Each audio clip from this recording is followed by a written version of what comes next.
All right.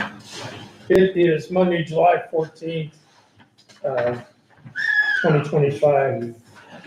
It is 6:04 PM.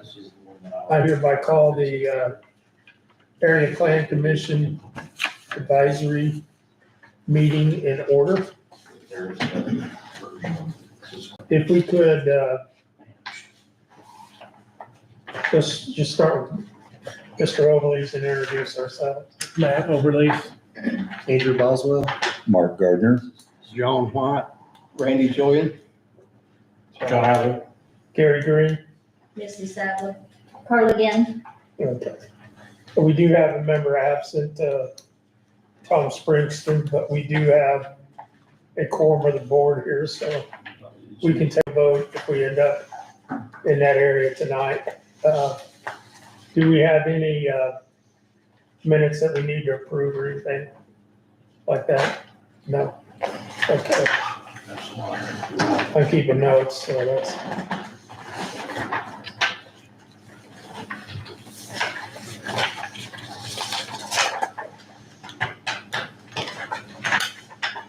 The kind of the purpose of this meeting, to have that meeting scheduled and kind of turn into a special meeting, was to look at particularly the requirements in an agricultural zoning area, what we call an agricultural zoning area.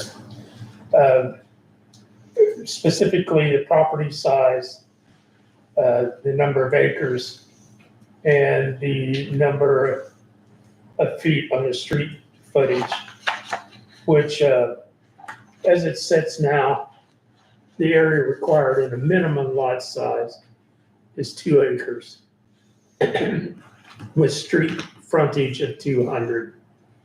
And we can kind of talk about the necessity or not of moving that around, but there's also some other parts of that if we decide to make that smaller, then there's setbacks requirements in the size of the home or the property to be covered that we probably need to fill in.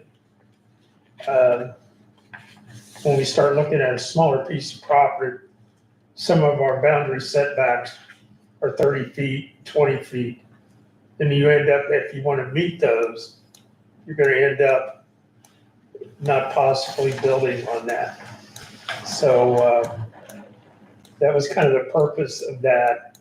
This meeting is to talk about that. I'm going to kind of look at Carla. This is kind of an open meeting rather than a typical meeting where, you know, if someone shows up in the audience, we'll have that, but I would not follow the normal, those in favor, those opposed type of thing. For any of the public, yeah, I mean, I think there was adequate notice put on here if people would want to come in just to voice. But Well, let me kind of give another ballpark, and then I'm just going to kind of start kicking it around the table so we can have a discussion. I can't say the concern, but the part that kind of brought this to mind was we recently had a couple of wish to put in subdivisions or not subdivisions, but other type of homes on agricultural property. We had a large number of people here that attended that meeting that really wanted to maintain that agricultural setting. You know, when you look at our comprehensive plan, you know, it talks about I've got a copy of it here, but it talks about maintaining that and doing that, but then also finding some areas where homes could possibly be built. Well, if you begin to look at that, we're chipping away at a large portion of agricultural, an appropriate agriculture site to build some homes by requiring 2 acres. 1 acre, somebody might want 2 acres, somebody might only want 1.5 acres, depending on the topography, depending on what's for sale, what's depending on the other side of that. So when we start looking at that, that might free up a little bit more, I won't say home density, but if you got a piece of property and it looks right, you might be able to utilize that a little bit more than what it is currently. I'll also say this, when this ordinance was prepared and written and adopted, I just kind of came on the board. And the deep concern about that, as I recollect, was that 2 acres and 200 foot was a way to be sure that appropriate sewers and septic systems were installed. You guys have all heard horror stories, but my neighbor bought a piece of property probably 20 years ago. He wasn't my neighbor then. Immediately had septic problems. And when he dug it up, he had a 55-gallon drum. That was his holding tank for the septic. Had been there forever, but it was failing.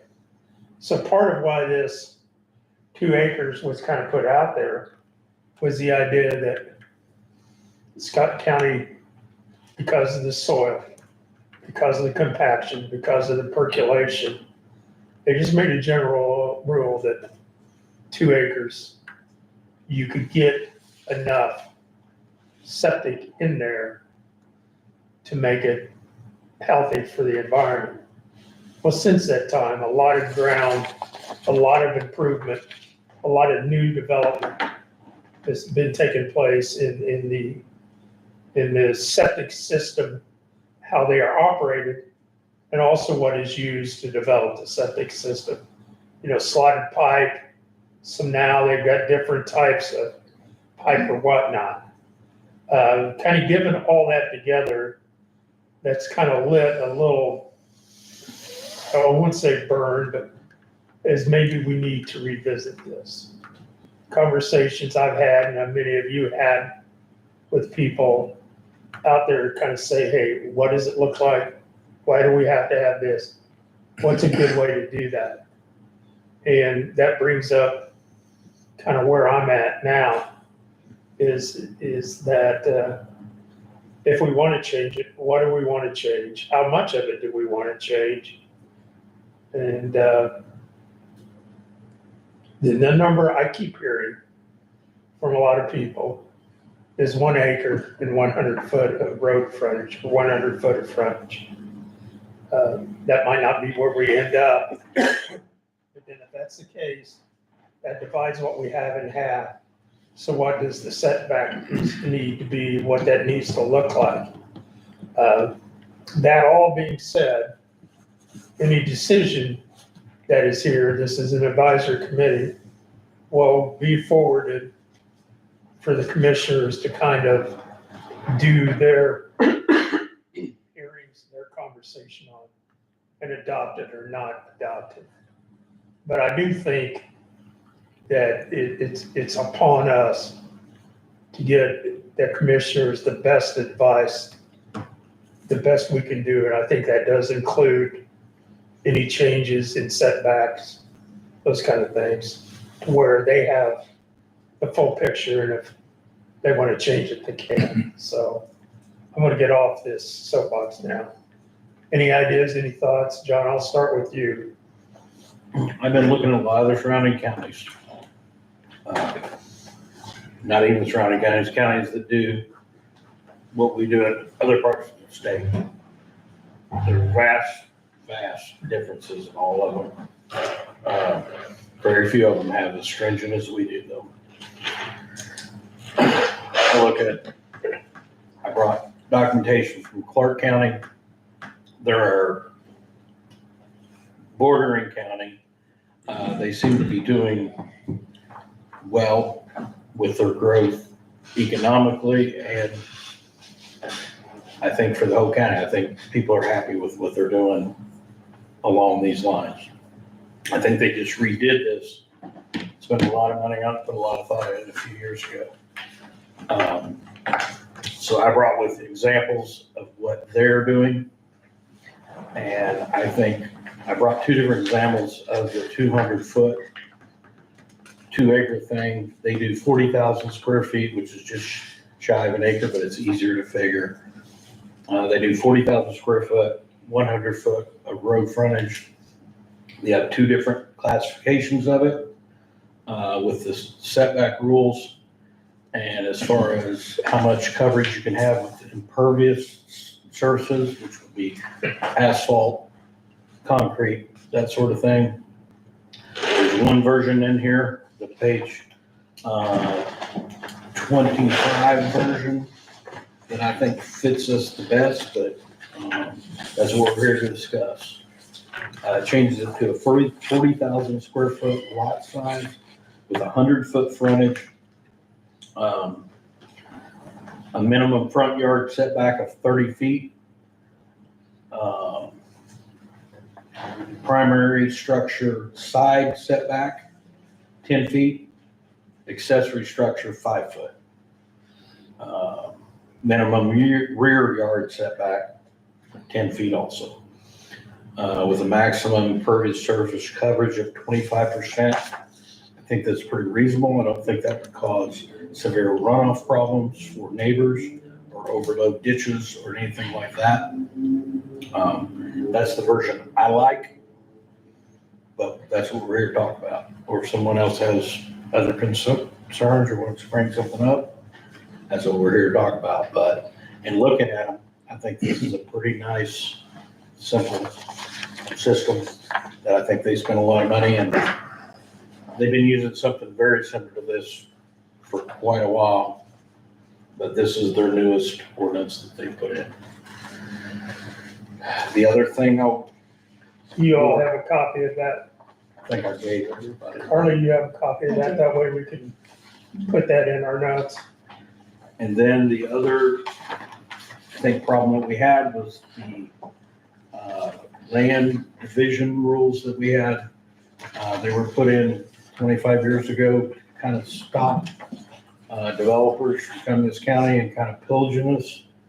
I think they went a little too far, didn't think about it. Actually, I talked to one person that was involved in that back then, and they didn't quite realize what they did as far as the way it states now. A parent deed can only be split 4 times, and that is forever. Forever is too long.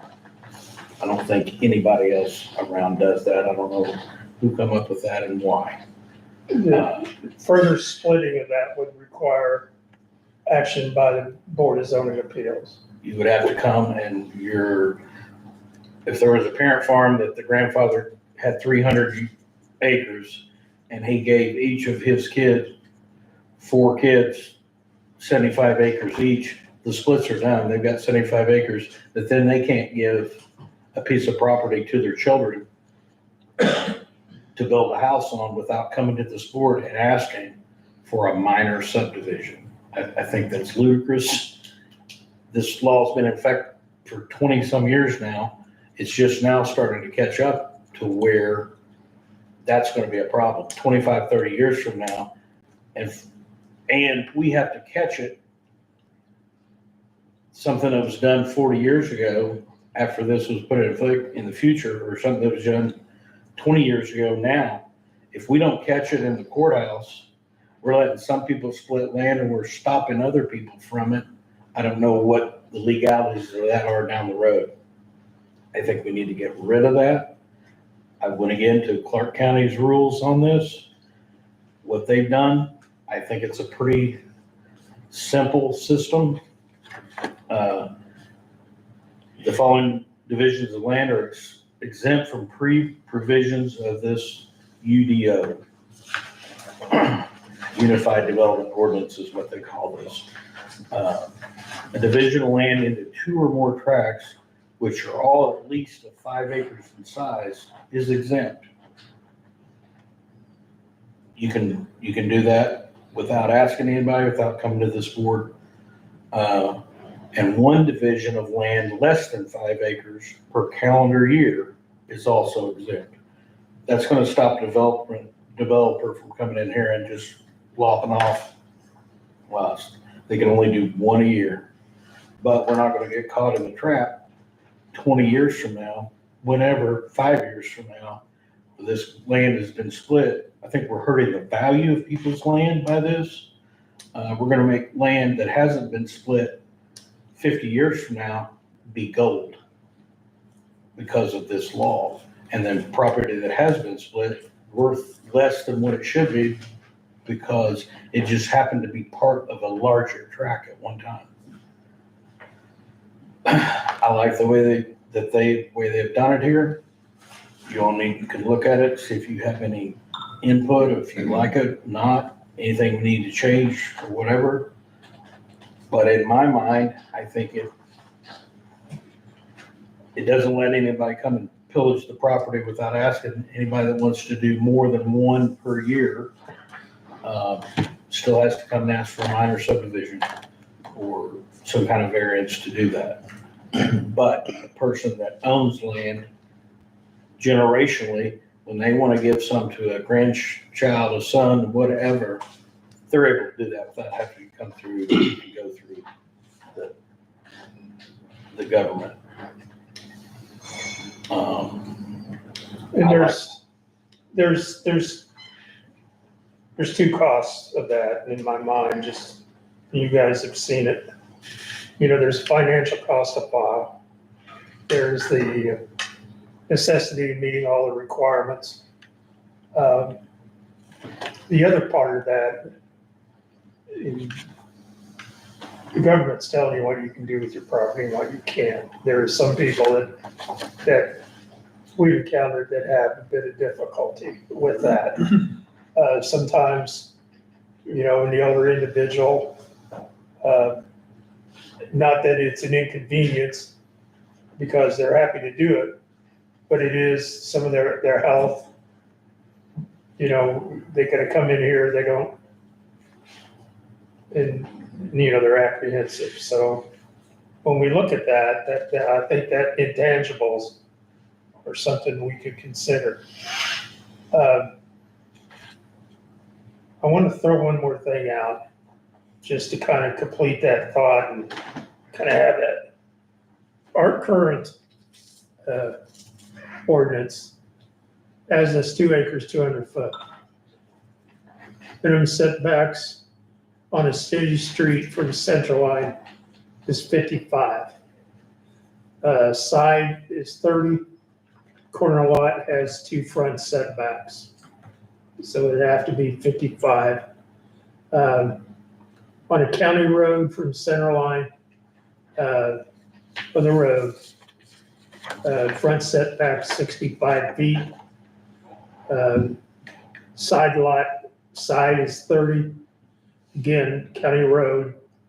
If it's a corner lot, it has 2 front setbacks. And the back lot is 30. The minimum setbacks on a state road from center line is 100 feet. 30 feet, corner lots have 2 front setbacks. The back lot again is 30 feet.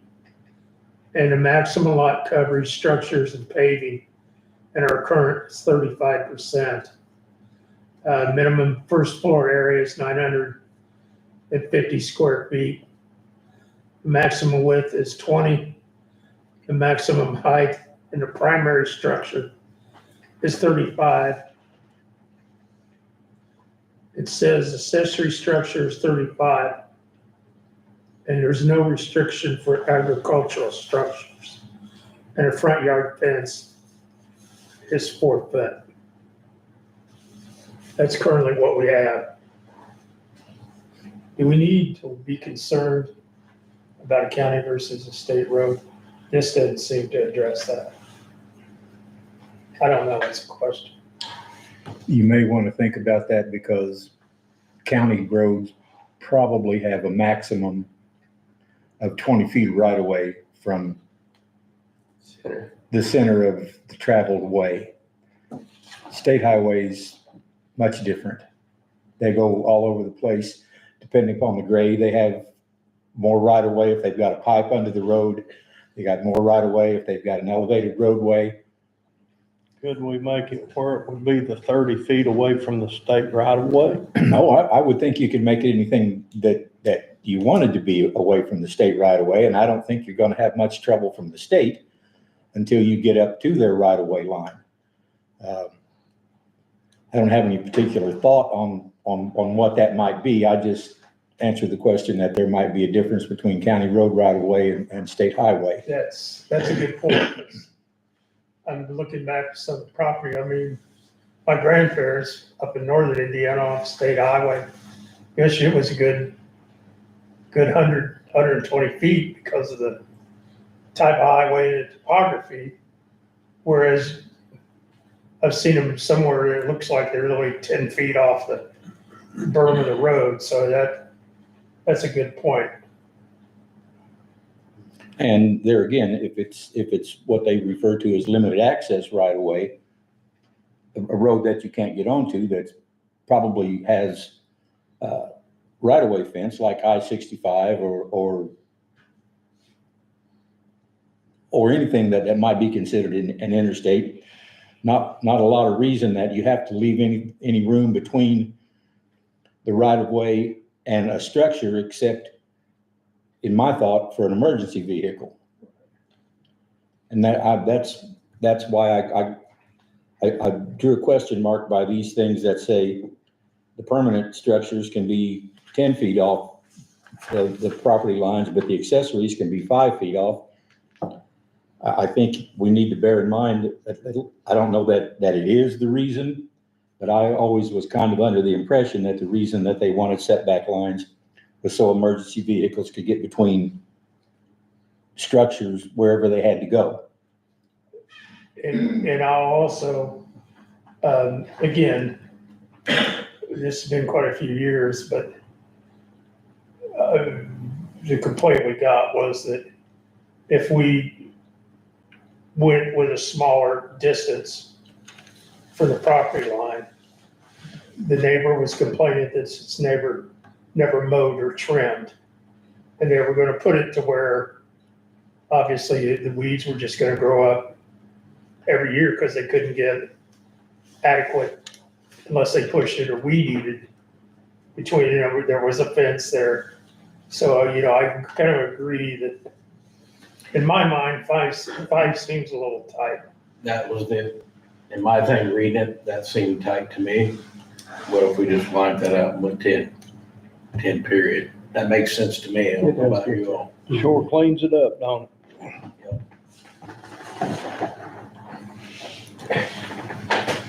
Make note of that on a copy. Pardon? You want to make note of that on a copy?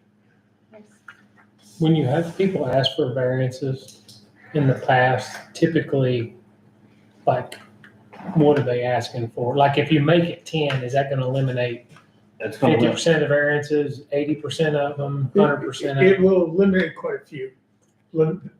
I'd say 75% of them, when you, Let me Actually- go back and answer your question. 90.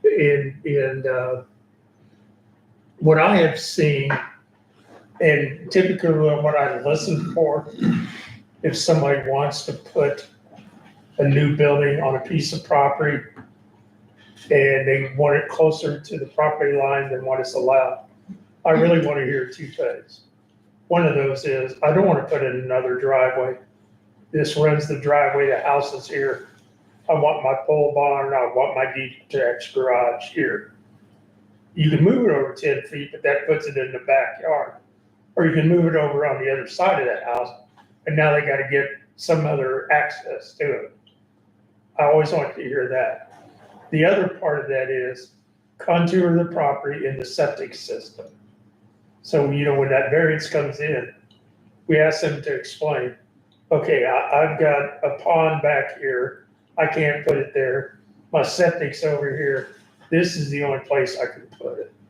Those are typically what we have, but to answer the other part of your question, I'm thinking we're probably pushing 90% of it. The closest I've ever, in my 8 or 9 years, is someone needed to put one 8 feet. That's the closest I remember. Most of them are just wanting to get inside the 30. They're wanting them to be at 15 to 10 maybe, but most of them are 15 to 20. Some people are just 1 or 2, 3 feet off of it, like, I can do this at 26 feet. I can't get it at 30. That's what most of them I've heard in the last year or so. The closest one I remember is 8 feet.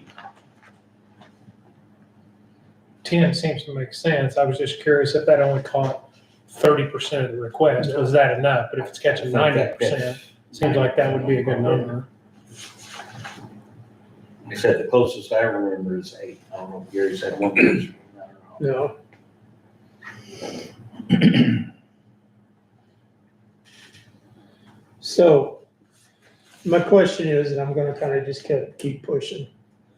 And we'll need a motion and then we'll need to vote, discussion.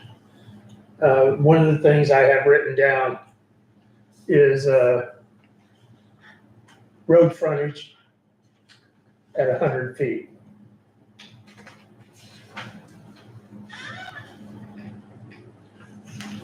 The other one I have is area size, it's 2 acres. Clark County's was a little different. They have 40,000 square feet. Is that an acre or 2 It's just acres? less. 43,560. This is 200 feet less than an acre. Say that again, Mark. 43,560 square feet is an acre.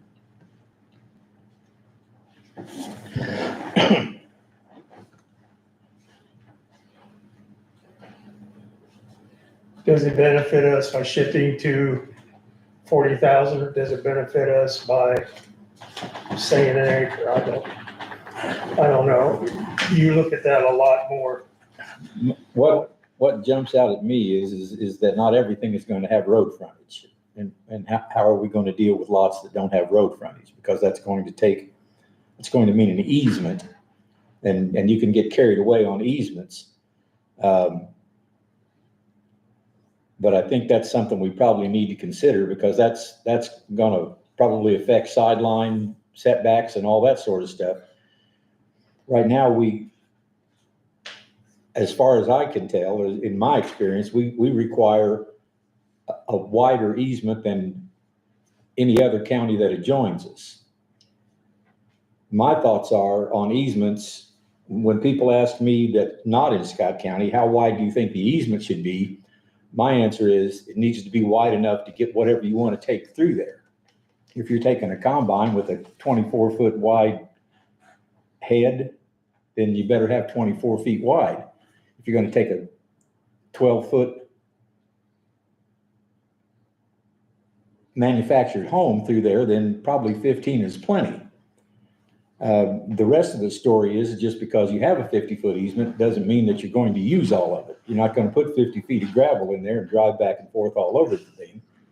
You're going to put 10 or 12 feet in there and probably stay wherever the topography lets you. So I think when we think about frontage, we need to consider parcels that aren't going to have frontage.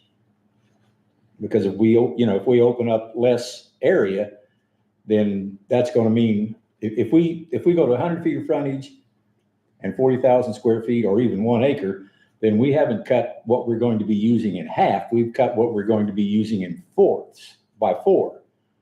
And it's going to be cheaper. It's going to be more dense, and that's going to be good and bad. And I'm not saying anything in particular. I'm just making observations. Something off of an easement now has to come, if it doesn't have a road frontage now, it has to come in front of the BZA. And I think we look at those individual to see if we approve those or not. On an individual basis, what the particular layout of the property is and arrangement. I don't know that this affects that any. I don't know that, I guess it could. I mean, I don't know how we would ever decide on,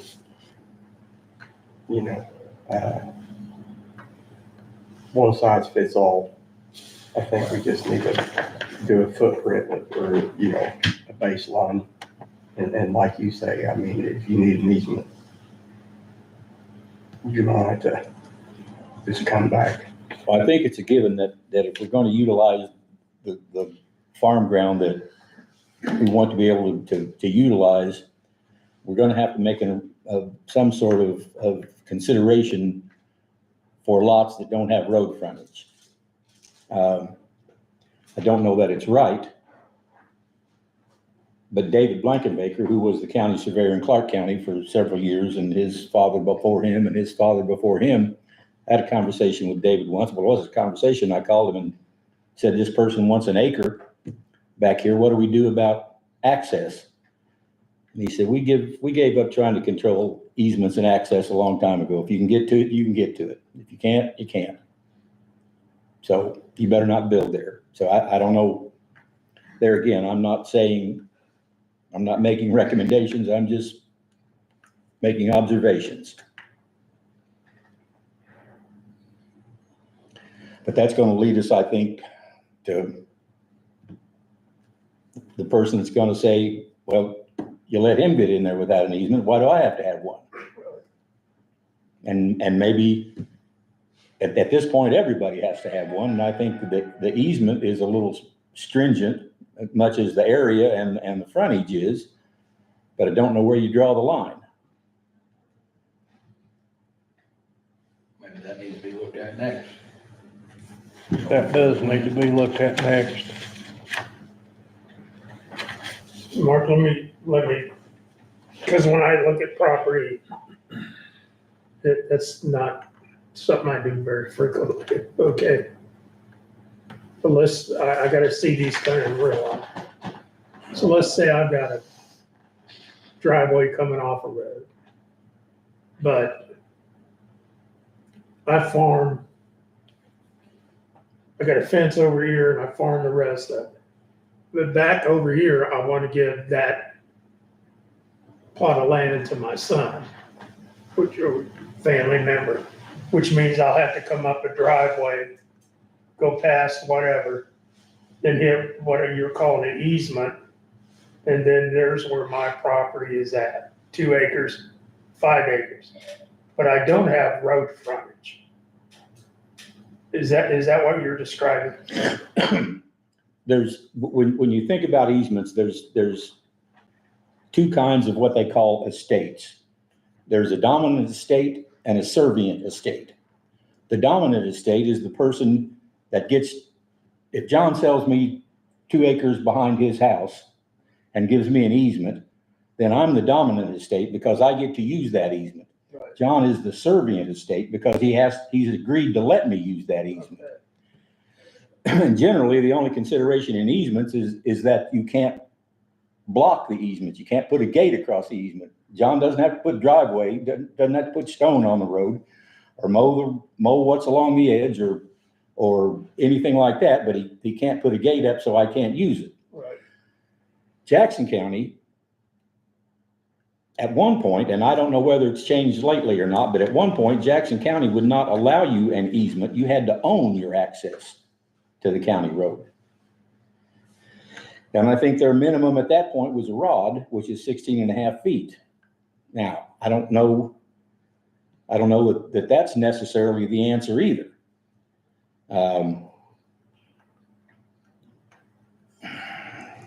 There's a sign on the Washington County Surveyor's office that Jeff Souter, who was the county surveyor over there for years, got angry one day and took a yellow legal size pad and wrote with the magic marker, "It's not our responsibility to make sure that your property is usable." And it stayed there until Jeff wasn't there anymore. And that's a very good point. So, and there again, like I said, I'm not making suggestions. I'm just making observations. Well, but really, Mark, kind of what I heard you has been kind of rolling around in my brain. You know, if this all passes, it hangs on, in my mind, it hangs under one thing, whether I can get a sewer system that's approved on that property. So let's just say everything passes and I got 2.5 acres. and I want to keep an acre and a half, but I want to sell it, the other one, and you buy it, it's on you. But you should go in there with the idea, and I don't know how that you get that, hey, I've got, before we even talk money, is this soil gonna percolate? And then, in my mind too, whoever comes back to you and says, you can't do it with this, but you can do it with that, a newer system. Oh my God, that's gonna cost $30,000 for that. Well, do you want this piece of property or not? That's what you're gonna have to have. So I think on our end of it, when we get the BZA or issuing building permits, that idea that the septic should be right up. I mean, as it is important as anything that you can produce, I would think. Isn't that one of the first things you have to be able to prove to Missy, that you can put a septic system on it before she gives you a building permit? Yes. Yes. So if you're silly It enough to states buy a that. piece of property and you can't put a septic system on it, therefore, and ergo, you can't get a building permit, maybe you've wasted your money, but there's no law against being silly. Well, in the subdivision paper I sent you, it kind of covers that. It is responsibility of the person subdividing land to verify with the administrator regarding their subdivision eligibility before recording lot splits. Lots created under this provision are not guaranteed to be buildable. And I have a question there, John, on the last acronym, I guess that is, on item 2 says something about buildable or guaranteed to qualify for the issuance of an ILP. What's an ILP? I'm gonna bet the P stands for permit, but the IL, I don't know. And that may not matter, but Yeah, we might need to put our own wording in there. Yeah, I don't know what it is either. But this, as I read that, it's saying it's responsibility of the builder, developer, Mark, could that even be the surveyor, the person subdividing the land to verify? no, I would think that would be the fee holder, the person who owns the property. Runs it, yeah. Not the one buying it. No, I think it would be the one that's going to ask for a building permit. If he hires somebody to go out and cut out an acre and then he has it tested and the soil won't support a septic system, that's maybe something he should have thought of before he bought the property. Well, so the Allback, let's just use that as an example, where they were asking for the minor subdivision, take that property, would that have been, I'm gonna say Mr. Allback is the builder, would he be the responsible person subdividing the land?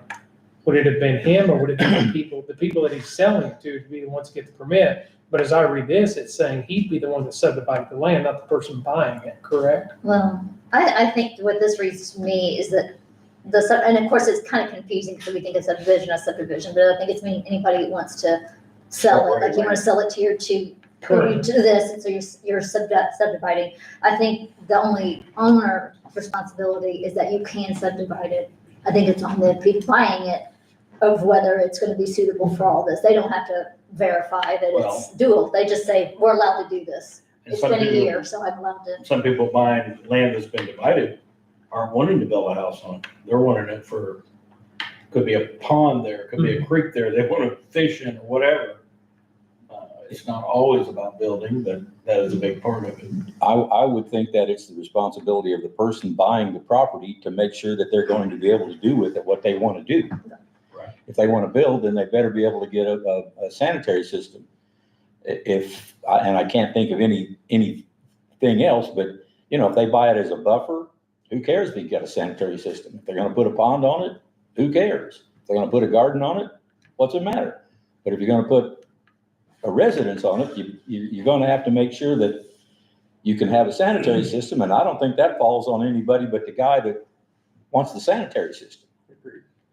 that makes sense, but as I read this, it says subdividing the land to verify with the administrator regarding their subdivision exemption eligibility before recording lot splits. A lot of time, those lot splits are recorded before the sale. Yeah, yeah. So if you're gonna divide 20 acres and I wanna buy 5, makes sense to me that it's my responsibility to verify the 5, I can build on it. But as I read this, if we're gonna go off of it, I think it's reading that it's your responsibility to verify with the administrator before you record those deeds. I think like Indiana land, which I've bought several pieces of property from, when you buy a piece of land from them, they tell you, you can put a septic system on. They don't tell you what kind you can put on it. And there's very few pieces of ground in the state of Indiana now that you can't put a septic system on of some sort. I think that's what that's referring to, is he would have to basically guarantee you can put something on it. Not necessarily a conventional, like me, I've had to put in my own systems. I've had to, put caps on them. But basically, the way this reads is, Yeah.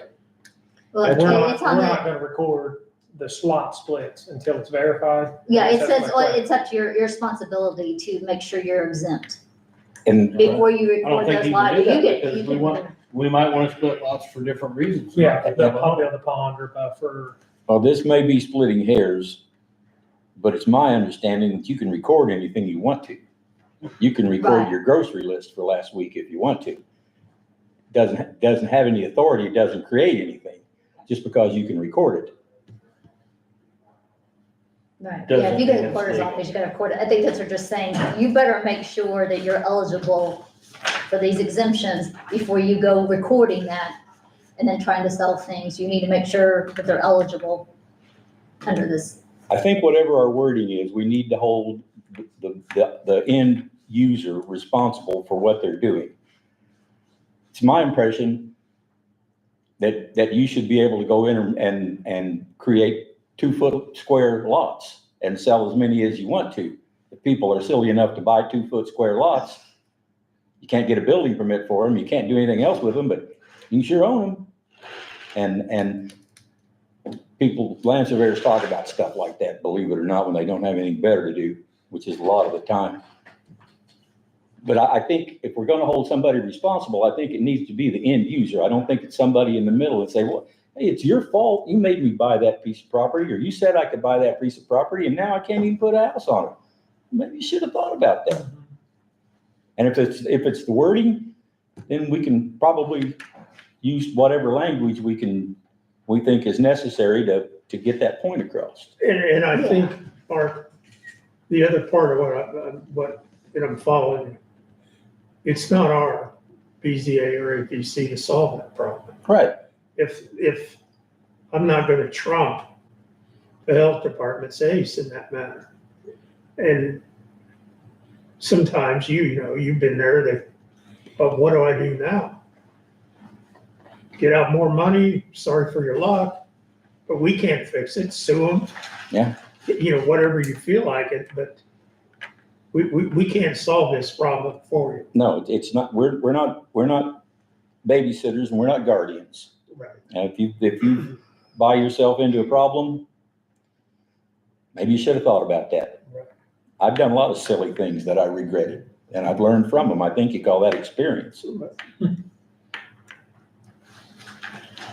We're kind of getting back to the matter at hand, and I'm just I'm gonna pull up this page 25 that John presented it to us.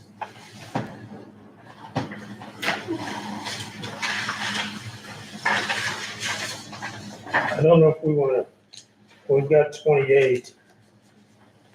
We've got an agricultural zoning.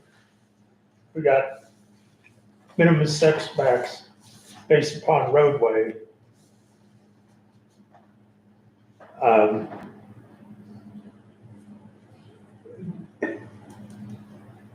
My question to y'all is, what do you want to do next? Do we need to go through, and I'm looking at ours, rather rewriting this entirely, just so we cross out numbers and stick in numbers. And then that way, you guys have what you need for the meeting. That sounds good to me. Which way? We put in what we agree with and shut that. Yeah, so we just need to type up, like, as a Well, proposal. Mark, you run into stuff like that. For This the is my brother's commissioners. place, I own Millcut Road, Let me, 60 foot of road front, that's the let me road get right to my there. page here. When they divided that up, they left this part Mhm. along Scott Street. So back when I lived out there, we had a hell of a time getting permits and stuff because of, and that's in Washington County. Right.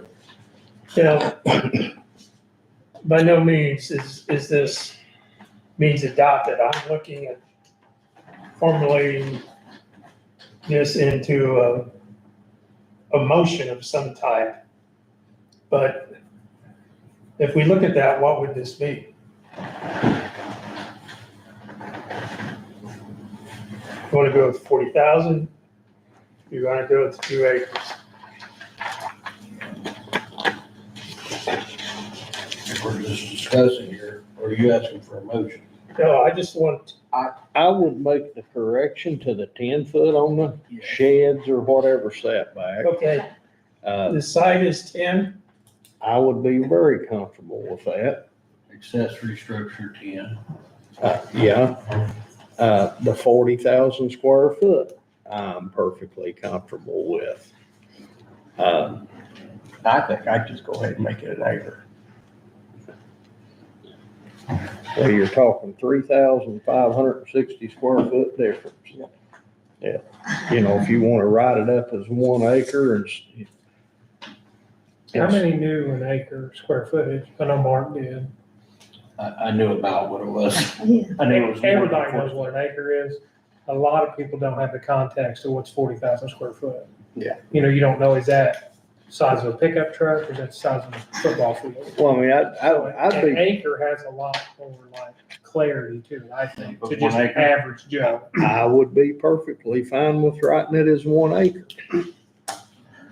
Can we keep the wording, and subject to health department approval for septic? Absolutely, it has to be that. We got to. So 1 acre plus the wording. I'm gonna mention a I mean, that's concern. kind of what it says on this, is subject to health department approval for septic. Because our current ordinance probably doesn't, it just gives 2 acres, that's it. So we'll add that in.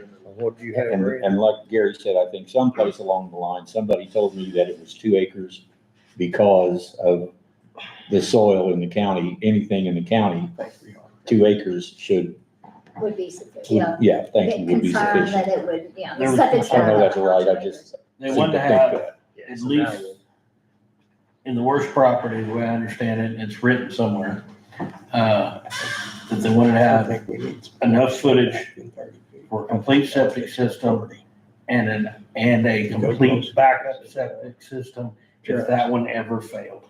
Okay, that makes And sense. neither part of that ground could be disturbed when you were building. County Highway Department. much Now, more. with the different systems, doesn't take as Well, much. That's the back. And if you did have an absolute And then on the failure, front yard set. Oh, I'm sorry. you I'm could sorry. go to a mound system on I'd anywhere. add 10 feet to that. If there was a Because we failure go or 5 the Prevost system or whatever it is that takes a lot less land. I don't care really, but that's. So that's, I kind of looked at, I have a 1 acre lot. I added to the existing, I put a new septic system in, new tank when I remodeled the house. It had an existing septic system that's still there and working. I put a 36 by 70 garage on that property. I still have enough room on my property for another, what I added to the system, 350 feet of the rockless system. I've still got enough room for another one of them if I needed to. It's just different now. I don't think, if I had a total failure, I could go out there and put a mound in. But Well, and a lot of the counties got access to county sewer now too, that we didn't have back when all this was done. Right. It's a good point. So the way that reads, subject to health, I don't mean to keep going in circles or belabor it, but if somebody wants to sell off an acre to their neighbor to build a lake or a buffer, that they don't have any intention of building on it, that it's gonna have to be subject to having a septic on it, right? That's not what we want. but Now, that's- this is just for Residents. this is for a single family residential. You can sell anything, you can sell 5 feet of your property to your neighbor. You know what I mean? But he can't get a building permit. You can't get a building permit on it. But right now, you could record the deed, right? Because. Sure. Sure you can. Okay, I mean, if your neighbor come in and said, man, I really need this spot, well, shoot, that's only 10 foot of my land, I'll sell you that all the way down. There's nothing wrong with it. okay, good. Because the non-residential part says the same. That was the only thing. I'm excluding the non-residential. I got it blacked out, but I don't think that needs to be. Randy had a concern on the front setbacks being at 30 feet. Okay, let's talk about that. Let me hit They're pause. out there under the bus. That's right. Let me hit pause for a second. That disclaimer, we need to put something in front of that basically states residential property are subject to health inspections. Because if I'm buying a piece of property and I just want a pond, that's not a residential property. Right. And I don't want an R in the zoning. We're talking A, but I'm building a residence on the A. Okay, but I want my neighbor's spot because I want to build a pond. But I'm not putting anything on it, but I want it as 2 acres. I don't want this to be held up while we go out. So we need to have that. If I am planning on building a residence, I think it covers it in this exemption. Adjustment, shift of lot lines is shown on a recorded plat provided there is no reduction in the area. Wait a minute. The sale, exchange, or transfer of adjoining property owners, which does not result in the change of a present land uses or create an additional building site. Is that what you're talking about? yeah, Yeah, because I think this just refers to single-family residential, so I guess I was saying if that would be, then yeah, if you're just selling it just because you want the extra money, I'm like, that's what I would try to do with my neighbor, I want their property in their pond. And that basically says that it's exempt from having to come and ask for anything. and I don't want to confuse Clark County zoning because we don't have that fine here. Right. So if I want in an agricultural setting, and even if I wanted to sell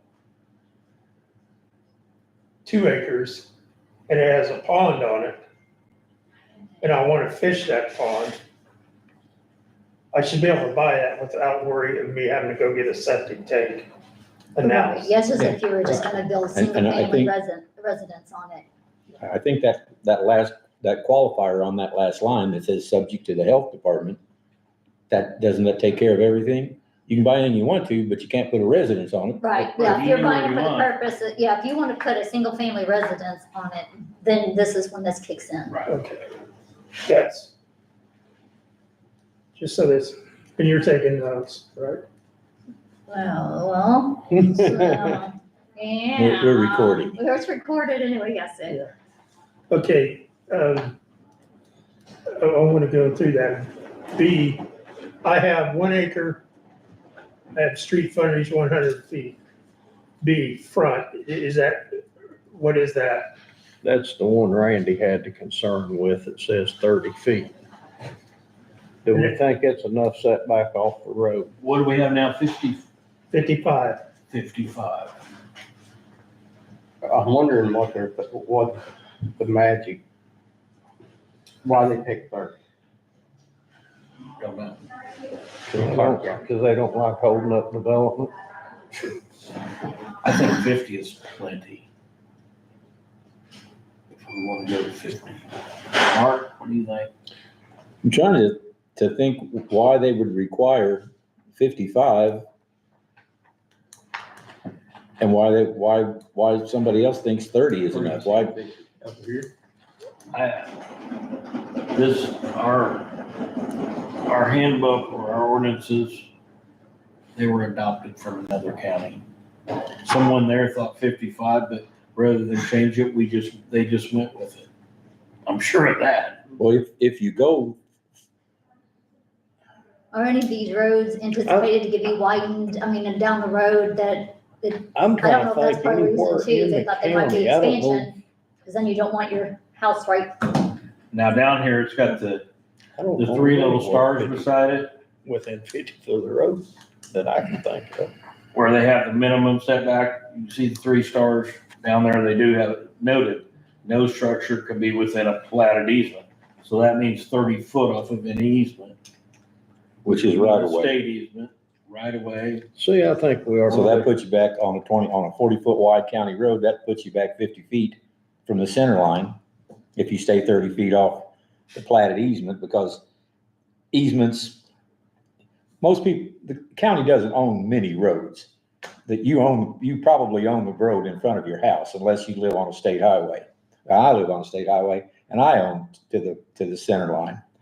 So when you let when you give a grant to a state highway, or when the commissioners okay a county road for right of way, that's an easement because you own it, but somebody else gets to use it.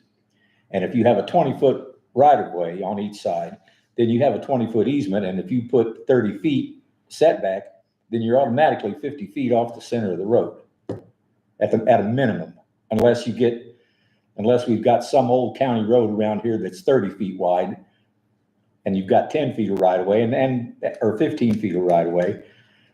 And I'm sure there are places where that exists. I can't call one right off the top of my head, but then you've still got 45 feet from the center of the traveled way and 30 feet from the right of way line. I can't understand.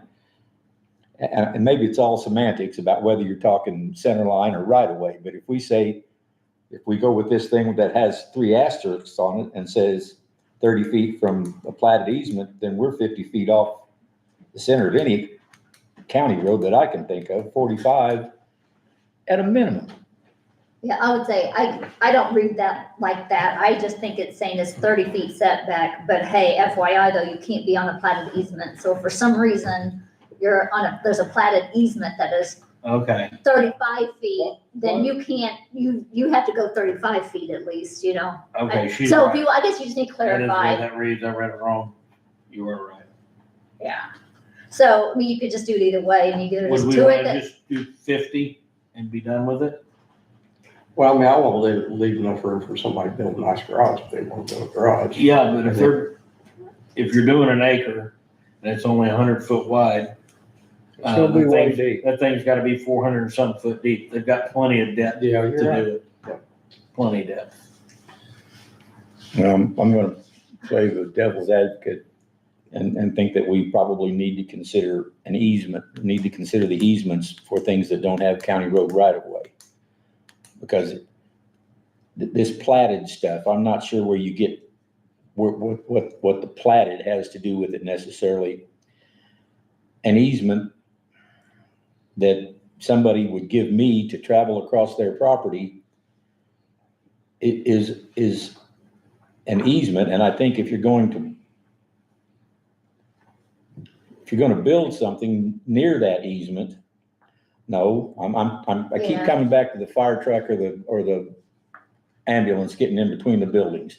And if you got a driveway there, an easement, you're not gonna have to worry about can the fire truck get through or can the ambulance get through. So maybe I'm confusing, maybe I'm putting too much into I'm it. not sure that sticking We- with platted easement we- is good, because that to me is platted, that means it's actually been We've been platted. 55 There's other feet. implied easements, there's things like that, and plus, I don't, like you said, the state easements, I don't think they're platted necessarily, it's just, that's what, they say, this is an easement, we have, it's an implied easement, because we have to get to your utility lines, or whatever, They exist whether they're platted or not, and an Right. easement is an easement, and whether, I want them to be off the road. So, We've that's, not had any problem with 55 feet.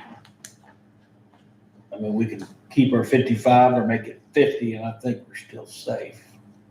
Is Well- that from the center of the road, or is that from the edge of the road, or is that, Well, the way it says is center of the road. it does say on here center? I don't think it says it on here, but our It's on ours, ordinance but says. like I said, we just could just put in the Well, numbers, you might wanna keep the 50 or meet the 55 or go 50. If we're getting the center of the road, then I'm gonna go with 55. Well, and here's the other part of that. And basically, that's about what that is. If we're crossing out numbers, then 55 will work for us. If we're gonna keep Yeah, I what we've think got and Let's crossing out just keep numbers. it the same. Make as it it is. simple. But the other part I kind of want to bring up, and John mentioned it, we've got back, side, or front, side, and back. Initially, I was looking at we're cutting property size in half. So we need to cut every other number in half. But the reality is no.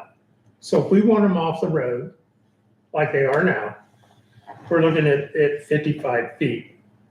If it's a side lot, or corner lot, different story. What would change then is the back And the if we- side.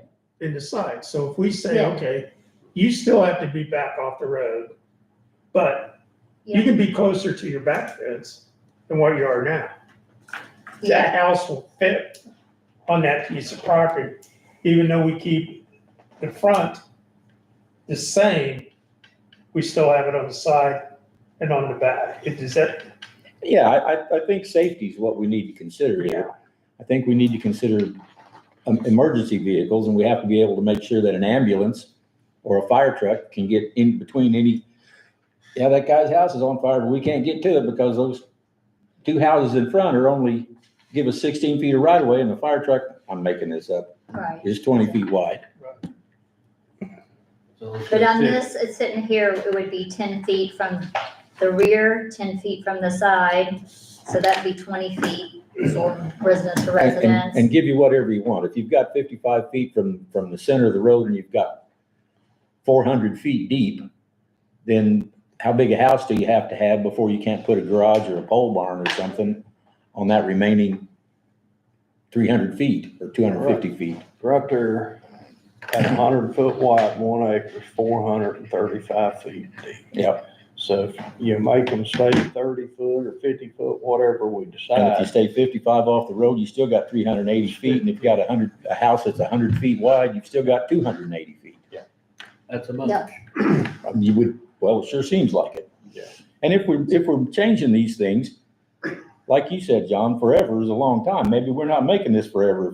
If we vote this, Maybe this needs to be looked at again in 20 years. yeah, if we vote this in 2 years from now, you say, you know what? Maybe we should have thought about that. Do it again. Absolutely. So let's, now, let me go through these. For our side and back, well, I'm hovering at the number of 10. Okay, this minimum setbacks on a city street for center line. I'm just gonna write 50 next to it because that's the last number I heard. It's 55 now. I think we did, didn't you decide, are you gonna keep it at 55? 55. Okay, I think For the it's, center of the road. okay. 65 from a county road.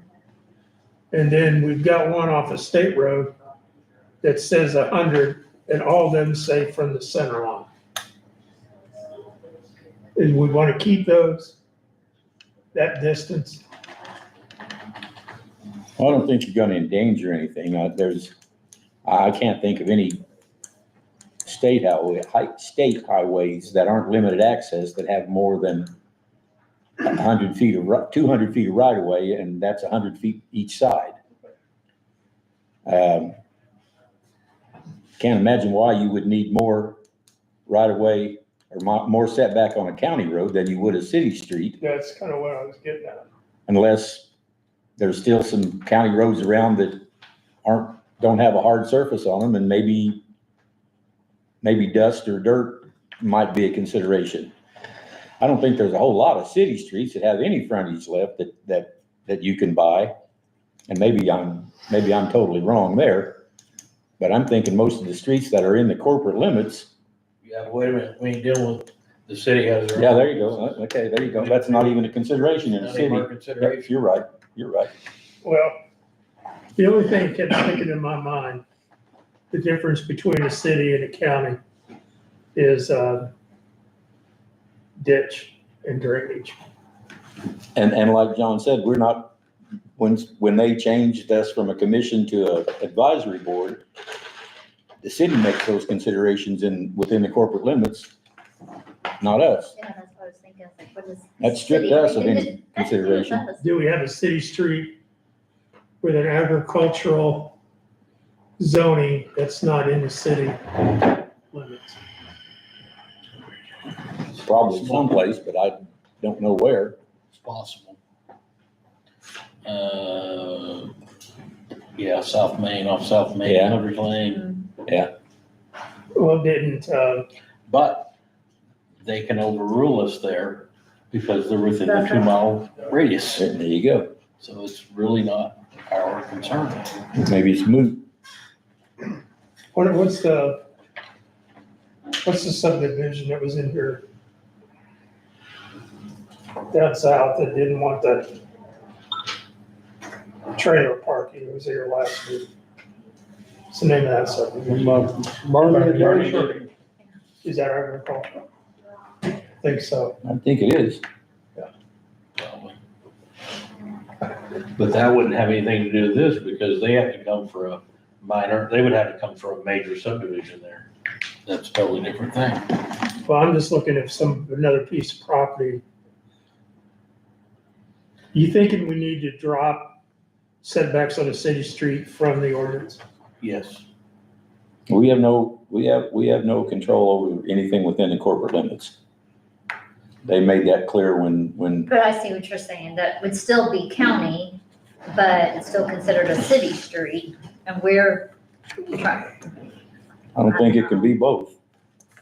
I know, that confuses me when it says a city street, if it's not in the corporation. It Does might be somehow within the change? corporate limits, but the right of way is what the county commissioners deem it to be. But I would argue that if it's within the corporate limits, it's a city street. Right, I was gonna say, to me, after it goes out of the corporation limits, it's something else, it's We're not back a in the city county. street, Yeah, we're yeah, back it's in a the county Well- road, then it may be still called the same thing, but it's Going to the actually. Berry Edition, it would be who plows the snow. And when I was transportation director, we ran up in there and maybe you would come out some places because they were out in the county, we didn't run because they were county approved. So I'm looking at this, if we delete B, I'm drawing a cross through.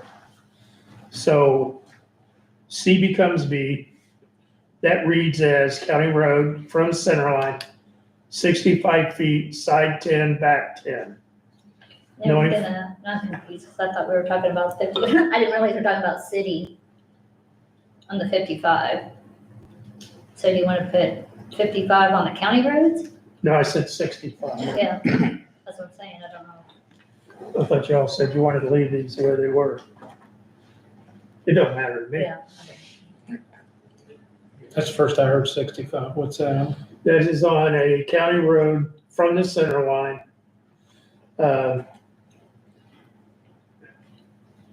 The front setback is 65 feet. Didn't we say what was 55? Or was that a That different? was the That's city. off of a city street. See, okay. Well, I forget, thought we were talking about. okay, let's just go with the 65 like it is. Okay, Let's keep it going. Instead of 55, let's do 65. Because if most of these, when people come to this, most of these things aren't gonna be 100 by 435. They're gonna be 1.38 acres with 114 foot of frontage or 162 foot of frontage. They're gonna have plenty of depth to get back. What page of standards are you looking at for that? 65 foot? That's in, I don't think we have that information. That's in the county. page 12 of 126. It's not in this. Here. It's in our current, probably in here on page 126. Okay. Page 12. Well, I just wanted to make sure I wasn't overlooking something. I knew I did not That's see why I it. brought this with me too. Here, so, yeah, we probably should have copies of our actual ordinance, right? here. There you go. Let's stay with the 65 like we have it, and we'll have to do with the state highway you said is 100. What's it say? 100. Okay. keep Let's that. stay with that. I don't think that's gonna limit anything, cause if it happens to only be 100 foot wide, it's gonna have plenty of depth. If it's, And we can change it. If Exactly. we're changing it now, we can change it later if we have Change it to. later Request if to it modify causes a it problem. or variances. Yeah, I can't think that that's been an issue. we've only had, in my time here, I've had maybe twice that somebody come and asked to build a building closer than what we have here. And it was a unique situation and all that, and it The makes only it- one that stands out to me was on Coffee Pot Road where you had the curve at. Right. Couple of those folks come in, wanted to move something out, move something else in. And they put them a little closer on that curve there than what it was. Again, we're going from center of the road. Center. Right. I don't think it'll be much of an issue. I really don't.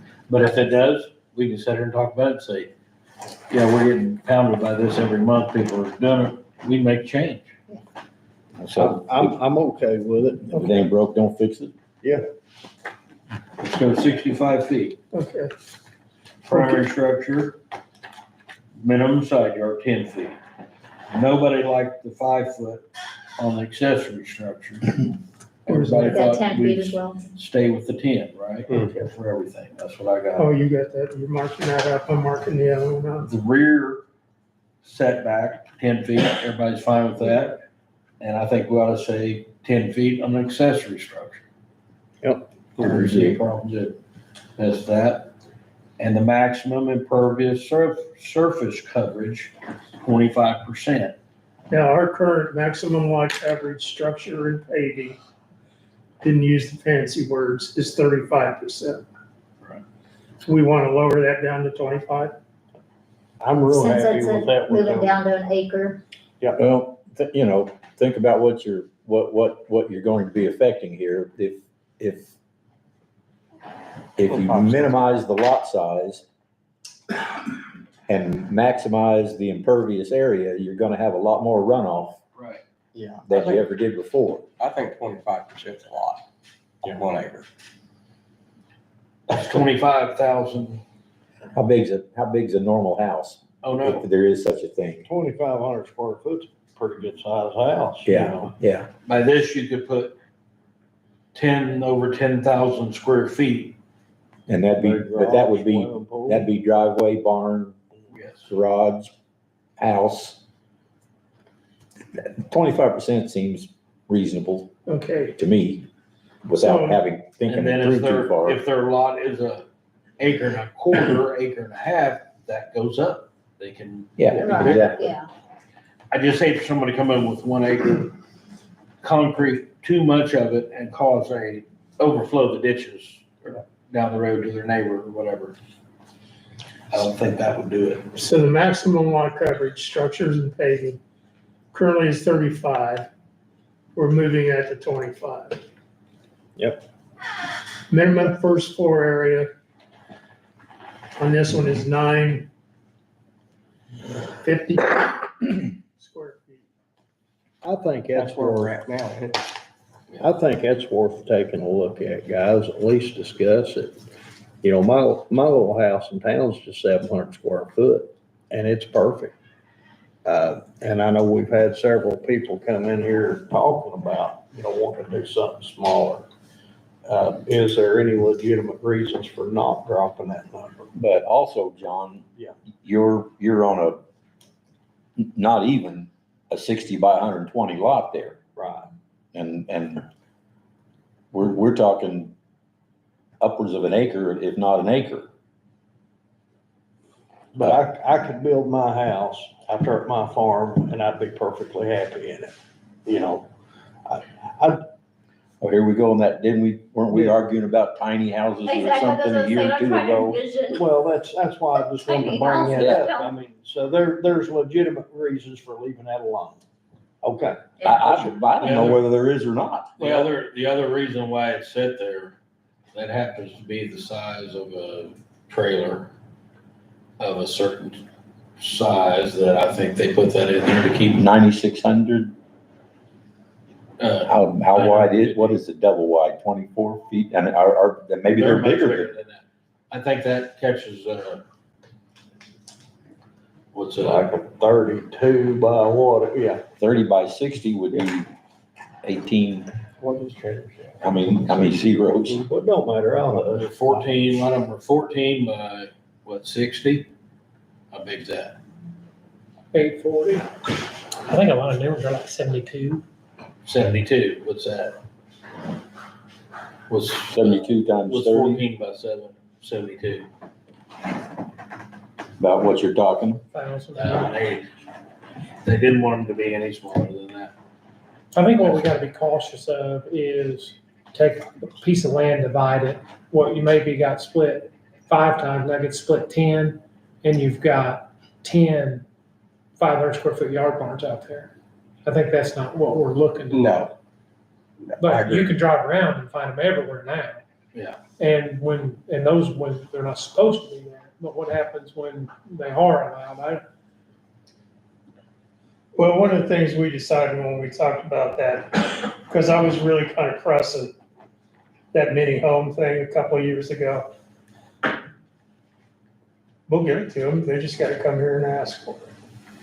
And then that Explain way, what they're doing. Yeah, that way we can separate the yard barn from somebody who wants to build a log home. So does that mean we don't want to change this? We want to keep this? I think keep it. Okay, I'm fine. Yeah, I don't have a problem with that's that. why I wanted to put it up for discussion. If somebody wants to come in and argue, we can. If you want to build your 7 foot, you just come ask. Just Yeah. come ask. Okay. We've allowed everyone, I think. I don't think know we've turned one down. I don't recall us ever turning one down. Minimum width of the primary structure, 20 feet. do you have that already? Yes, that's Okay, correct. What's what I read. Primary structure, maximum height, 35 feet. Accessory structure, 35 feet, but no restriction for agricultural structures. Put a silo up. Yeah. Put a barn up, you wanna store hay or Rain bin. grain bin. Your front yard fence.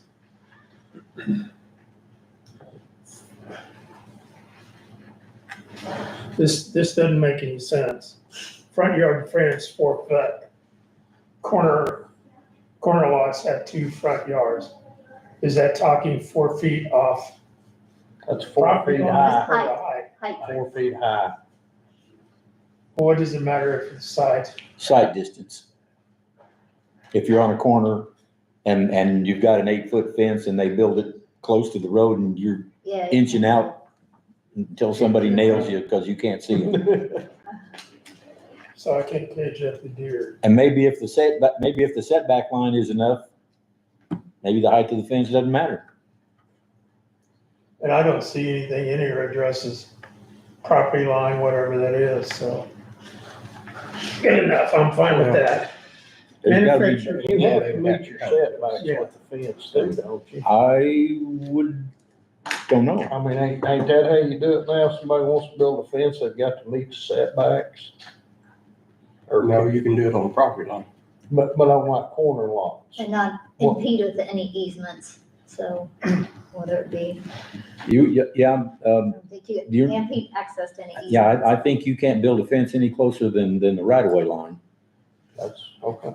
That was my understanding. I know a lot of people does. Oh, yeah, well, a lot of people don't get building permits when they do whatever they want to do. well, not the case any longer. A friend of mine was told in the agriculture setting, he could build whatever he wanted to, wherever he wanted to. That's what he was told many, many years ago, but that's a There are lot people- difference than having to go, if you're building a deck, and then you go in and told, well, I'm building an agricultural setting, build it, we don't care. Whereas if you're doing it in a city, they do care, but we got permits. So, Front yard fence, 4 foot. Number 6 on this is manufactured homes which bears a seal certifying that was built in compliance with the federal manufactured housing construction and safety standards law of 1974. Must meet the standards for conventional single family. Okay. It means it has to have the 950 square foot. Okay, now I understand that. Where is, it's not here. There's no date in this, so. Did you say minimum width of 20 feet? That's what it says. A primary structure. Is that, but is it separate for like a single wide or a double wide? A mobile home has a different one, I think. Okay, But it still has to meet the 950. yeah, yeah. All right.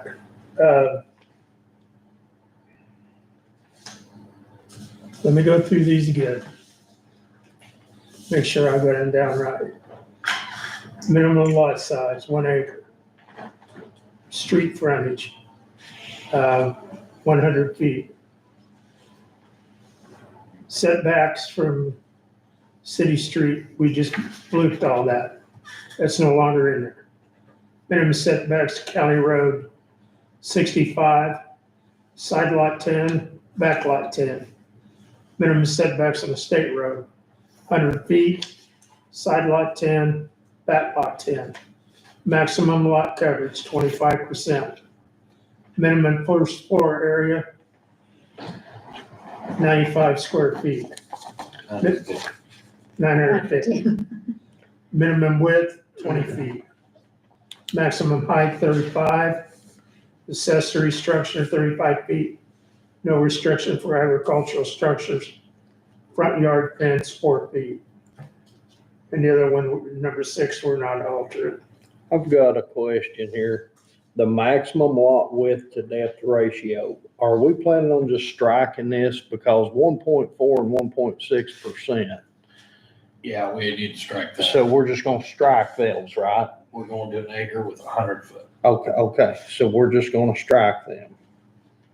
So when this final gets rolled up, there's not gonna be in it. All right. That's Clark County. Yeah. Well, I just wanted to make sure we was intending on striking. Yeah. Okay. Well, if we go 143,560, then at minimum 1 to 4, we surpassed that. By far, that's why I didn't Yeah. make sure we got them struck. There's gonna be Nine 8 point. acres somewhere that's on like That's a pie sheet, you know what I mean? May have 130 foot at the road, would be with 800 foot in the So- back. Yeah. And that's Yeah, not with gonna that, meet. yeah, we That's passed if we that. go to the 1 to 4, it's not gonna meet. But it might be a 7 acre lot or something, you know, depends upon how deep it runs. The topography, you know, most of these aren't gonna be square cut lots, topography's gonna determine so much of that. When they gave George Rogers Park the property, they pretty well decided all that for all of us here in southern Indiana. Here's where I'm at when we talk about the zoning ordinance agriculture. Dimensional requirements, agricultural A1 district is what this says. I think, in my mind, this is a discussion, is we take what we have just spoken about, put that in the form of a motion, make the motion, and before we vote, I'll hit the pause because Dom's not here, to see that we all firmly understand what we're voting about. And then we'll do a yes, it passed, no, it doesn't. And then if we want to work on splits, we can work on splits after that. The reason I don't want to confuse the two is I might not like the split, but I like this, and I don't want those two to merge together to where I feel like I gotta vote no on something and yes on something else. I want to be able to do that. two separate issues. So what I have, and we've all discussed those, I don't think there's any need to do that. Given the configurations we discussed on the dimensional requirements, agricultural A1 setting, beginning with 1 acre, 100 foot. And with the side setbacks, the front setbacks, and the back setbacks we had discussed, I'd like to make a motion, or someone needs a motion to approve those as prepared. I'd like to interject that I think we need to consider lots that don't have road frontage. Okay? And I don't have an answer for you. I just think that there's gonna be a lot of parcels that don't have road frontage, and I think we need to make accommodations for that. Even if we don't make it tonight, we need to before we call this done. And I see that. Or you'd have a legal right of way to it or something. Well, if every lot has to have 100 feet of frontage, what are you gonna do with all that cow pasture behind 400 feet away from the road? I mean, would that be up to the farmer who sold the property to be thinking about how am I gonna get the money? Well, unless we're gonna have, I think we can't just ignore it. We have to deal with it. We either have to do what Jackson County said and say, you have to own the easement, you have to own it's not an easement if you own it. You have to own your access to get to the county road. Well, I'm not sure how many 16-foot strips we want running across whatever. Right now, we say you have to have 50 feet, a 50-foot easement. So now half of the lot, your building lot's gonna have to be dedicated to easement. I think that's a little much. And then you're the other extreme, Clark County, that says, yeah, if you can get there, you can get a building permit. And I guess maybe that goes along with the septic system. If you haven't figured out a way to get there, don't buy it. I'm a little bit like Do you. you think we should attach that to this? Well, everybody else attaches it except Clark County. And Jackson County says you have to own it.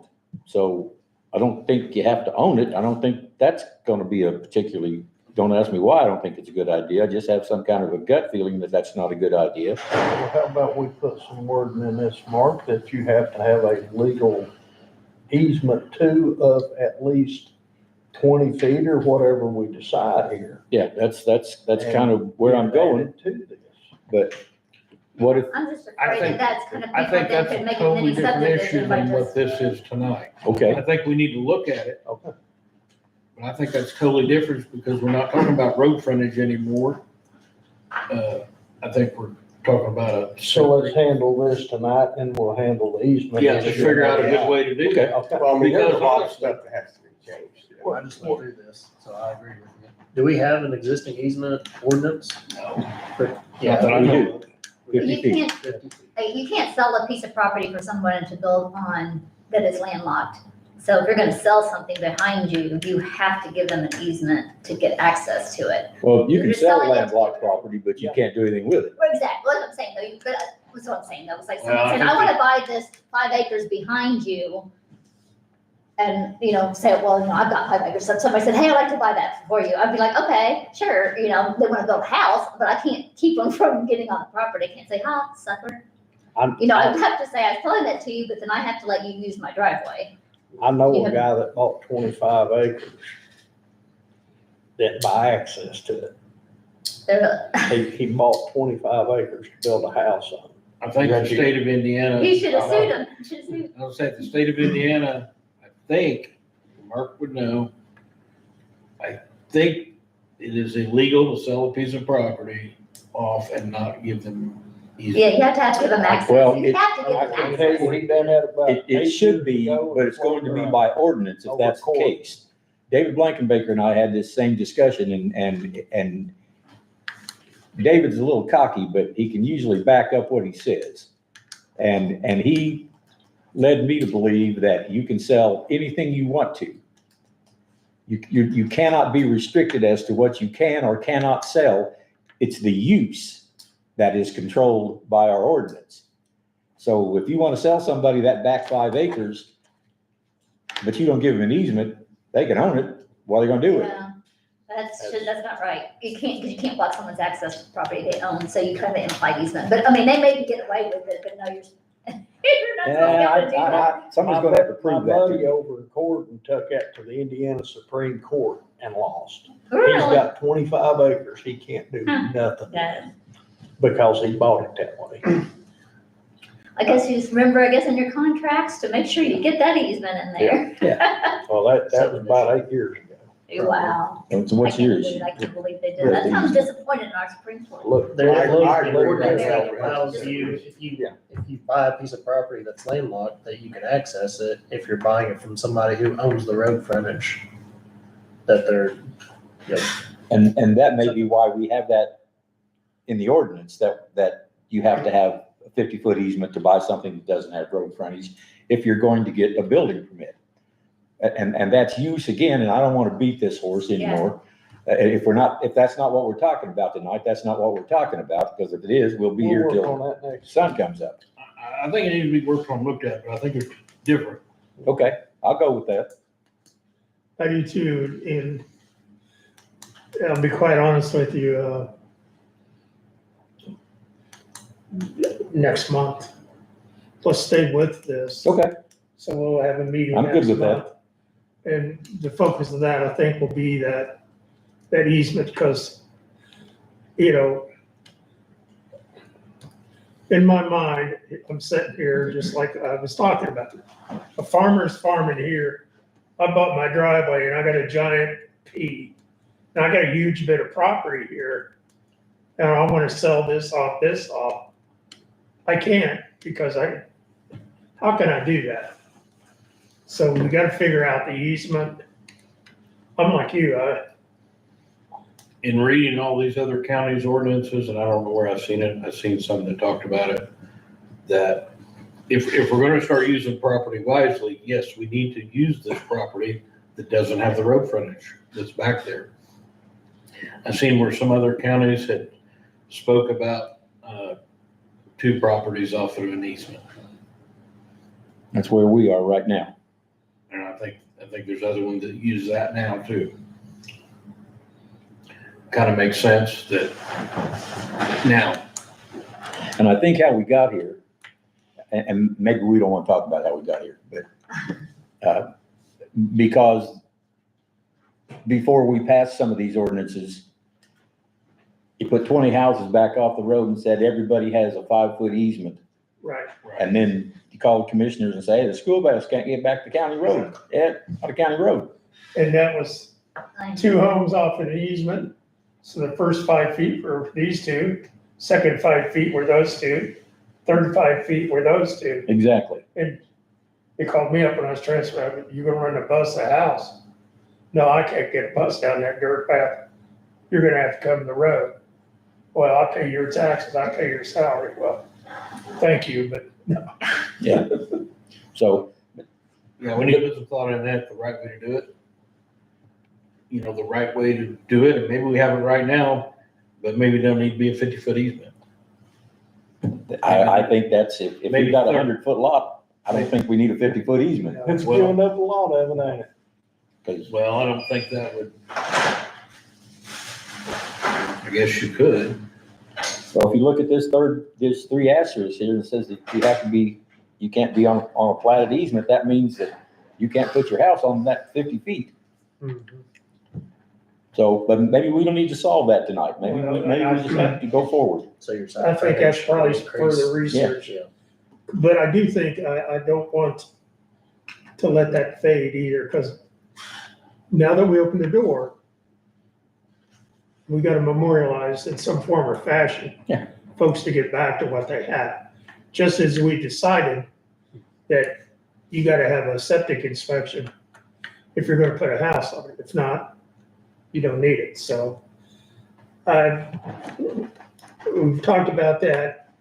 I'm asking for a motion of what I'll just call the new dimensional requirement agricultural district. So moved. I have a motion, do I have a second? Second. Second. Okay, any further discussion? We all know what we're voting on. As far as the depths of the property, the road frontage, the size of the acre, how far off the road, we all know what we're voting on.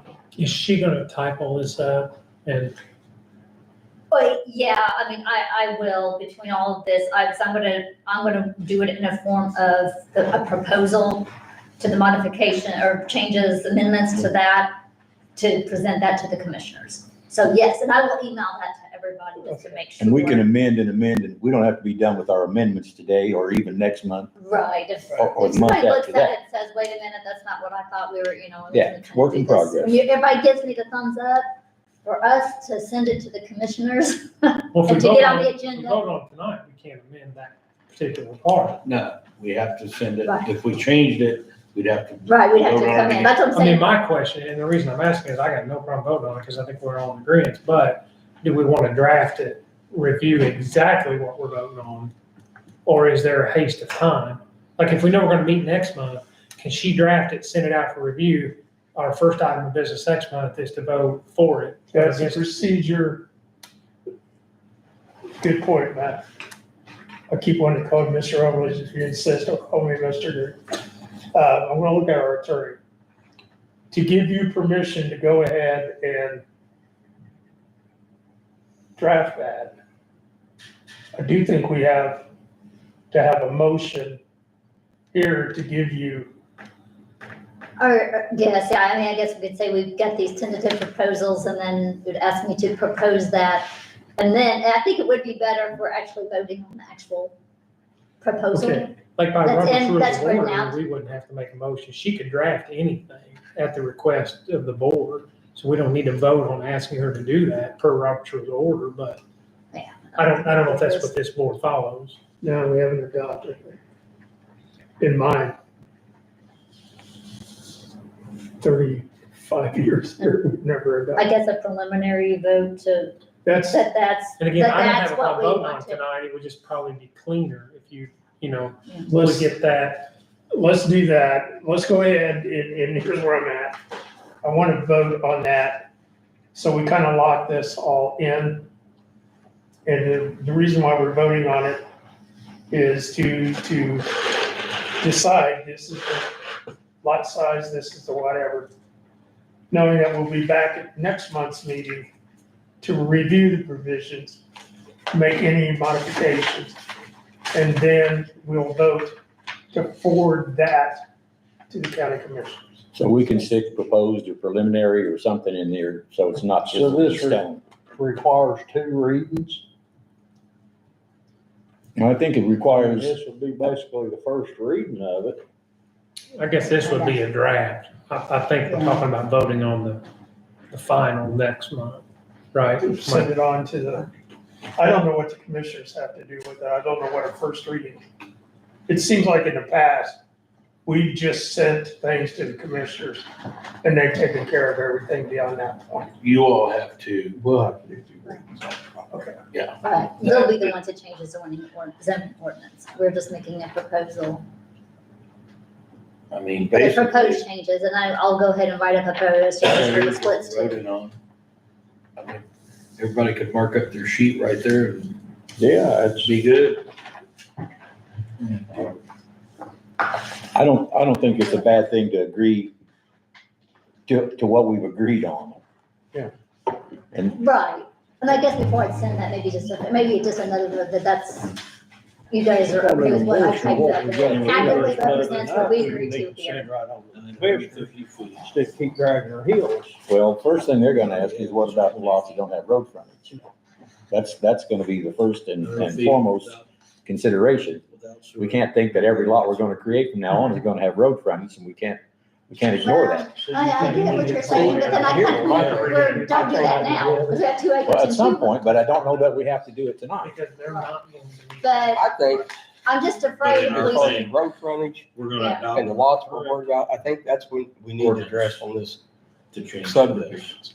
So the mobile home will stay the Yeah, same. I mean, if you start letting people Eight build back behind there, then you're letting people kind of circumvent Then the I think subdivision. I mean, I'd be perfectly fine. Is it- with if you let Farmer Joe It's gonna be a mighty sell hard that, ride and to see then Farmer James sells one over here, and so now you've got these little houses back here, and you've got your subdivision.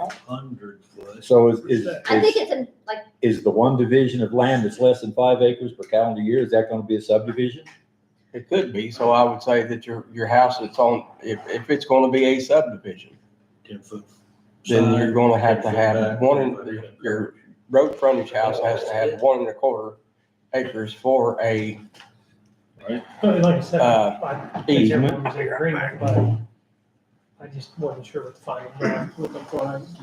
Okay, well, that's stuff we haven't hammered out yet, and I don't know that anybody wants to stay here long enough to try to think of everything that we haven't thought of in the last 2 right, hours. and I think that, okay, I think I might we'll talk about that maybe when we're talking about splits. That's what I when we need think. to talk about With that. the Like easement right now, needs to we're be just talking talked about about the during the lot splits. sizes, yeah. And this is proposed or preliminary, because like Randy said, we may have to have more than 100 feet if we're gonna require you to have a 25-foot easement and not affect your setback lines. Right. So we can err in haste and repent in leisure, or we can just say, we know we haven't thought about everything. And I don't think we're ready to send anything to the commissioners yet, are we? No, I think we do need to work it out. I mean, I think on this, we can just get it typed up. I think that's gonna be kind of I'd rather send both of them, but But procedurally speaking, I don't know Robert's Rules of Order. I don't know any of that stuff. If you're comfortable with what we're doing and our attorney's comfortable with what we're doing, Well, I'll put it that, since you asked. I'm comfortable if we approve it tonight, pending the type up, email it out to us, and all of us comment back saying yes, yes, yes. If we get a no, that doesn't mean anything other, then we'll bring it back up at the next meeting. Yeah. And Okay. clarify it. so then I would like to amend my motion to what you just said. Matt, does that kind of get you where you need to be? I'm fine with it originally, but I wasn't sure if what we'd all discussed was gonna get exactly that way on paper, but if it's subject to review. Well, and I mean, what John said, I understood it, but I just didn't know if that was exactly what was gonna get on and paper. that will be, we'll look at it, but I think we go ahead and move on it now. So I have a motion. Did I get a second? Yes. Yes. Okay, a second. Oh, but I guess did you write your documents down? Who did the motion? Who second? I missed that, I hope that who. I made the That's motion. One thing Oh, I you made. made it. second. Okay. Who did the motion? We had to be better. Martin did the about motion, John Hauser second. John did Yeah. the second, Hauser. You got more than one, John. I do want a roll call vote. Okay. I don't have the roll call. that. I know, I don't either. So what I'm gonna do is, we'll start here. We'll just go around the table. Okay, Yes being that we approve the changes, no being we don't approve. And I guess you can abstain, I don't know. My answer is yes, I approve. okay, I approve. okay, Yes, I approve. okay, I approve. okay. Yes, I And- approve. Yes. All right, everybody does. Okay. Okay. Cool. And then between now and the next meeting, we'll get this document fed back to us. And without any further corrections, that will go on to the commissioners for further. Does that fit? Yes, and in the meantime, I'm not sure who came up with the Clark County stuff, but do we need to visit any other county and their easement considerations? Well, And if we do, who needs to do that? well, here's three things. I think it's left hanging over our head. And people, this is just discussion. when it talks about this agriculture. Easement, splits. And what the hell's the third one? Just walked right out of my brain.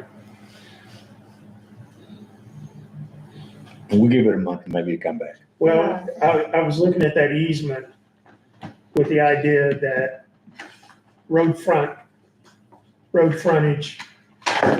yeah, easement two. And then I think we need to take a look at the splits. And the splits being, if nothing else, to say never is not fair to anybody. Right. And we're saying never. Right. So- I mean, I think this is, As- consider that, yeah. As John kind of stated, I can see in the future that maybe it'll never be a Guadalupe River gully washer, but it'll be constant. Because as people kind of sit down and say, wait a minute, I want to do that. The third thing just hit me. And this is completely off.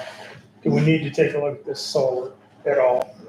Not now, not next week, but in the very close future, do we need to take a look at this solar? Do we feel comfortable that if somebody comes here and puts a solar farm in, we're okay with that?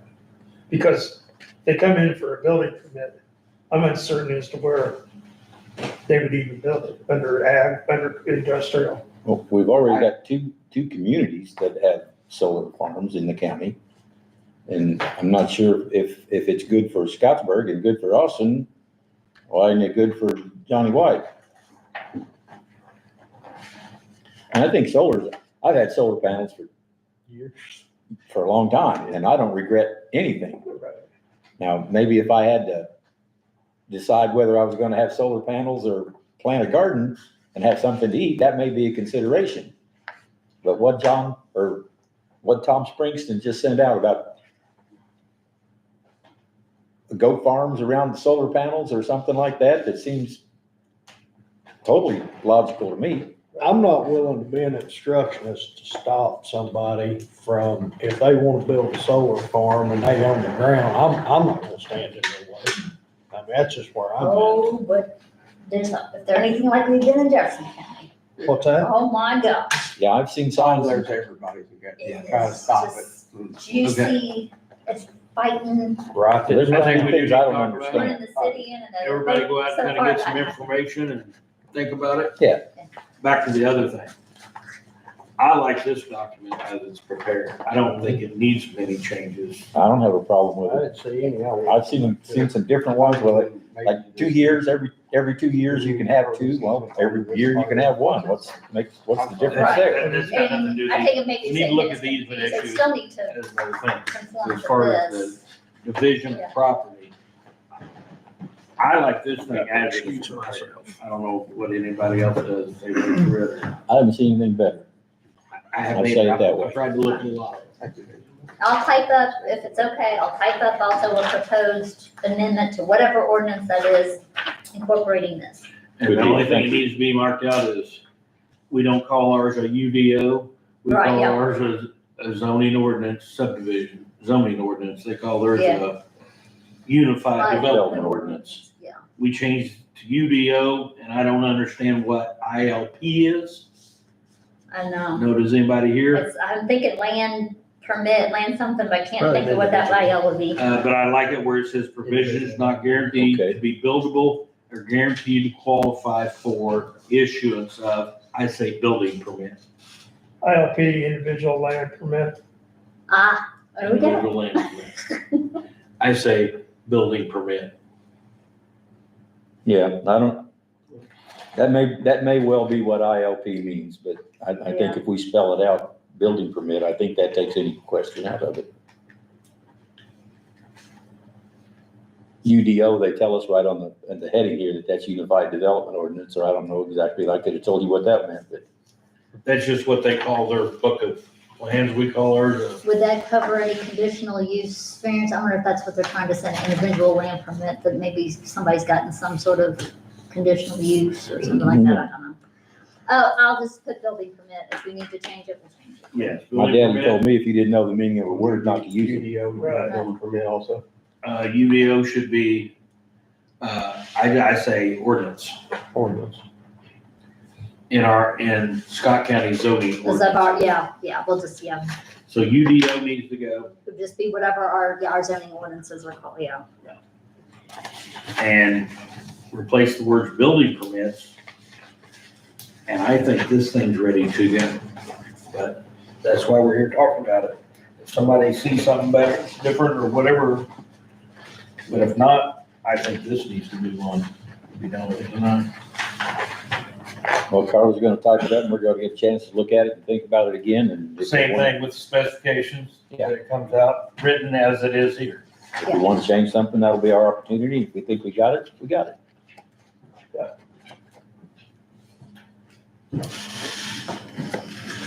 You were going for some of that. Send this on as prepared. We changed instead of UDO, we put zoning, Scott County zoning ordinances in there. Instead of ILP, we put building permit. Other than that, I think this thing's ready to go. I do too. So, So we'll have that on the agenda to forward to the commissioners at the next meeting. well, So if it gets typed up and everybody says yes, So we all right with voting for this one? So are we gonna vote on it like we did the other one and get it? yeah, we're gonna run Get that on ball rolling? Let's roll with it. Everybody has this number 5, it says exempt subdivision. Everybody have that?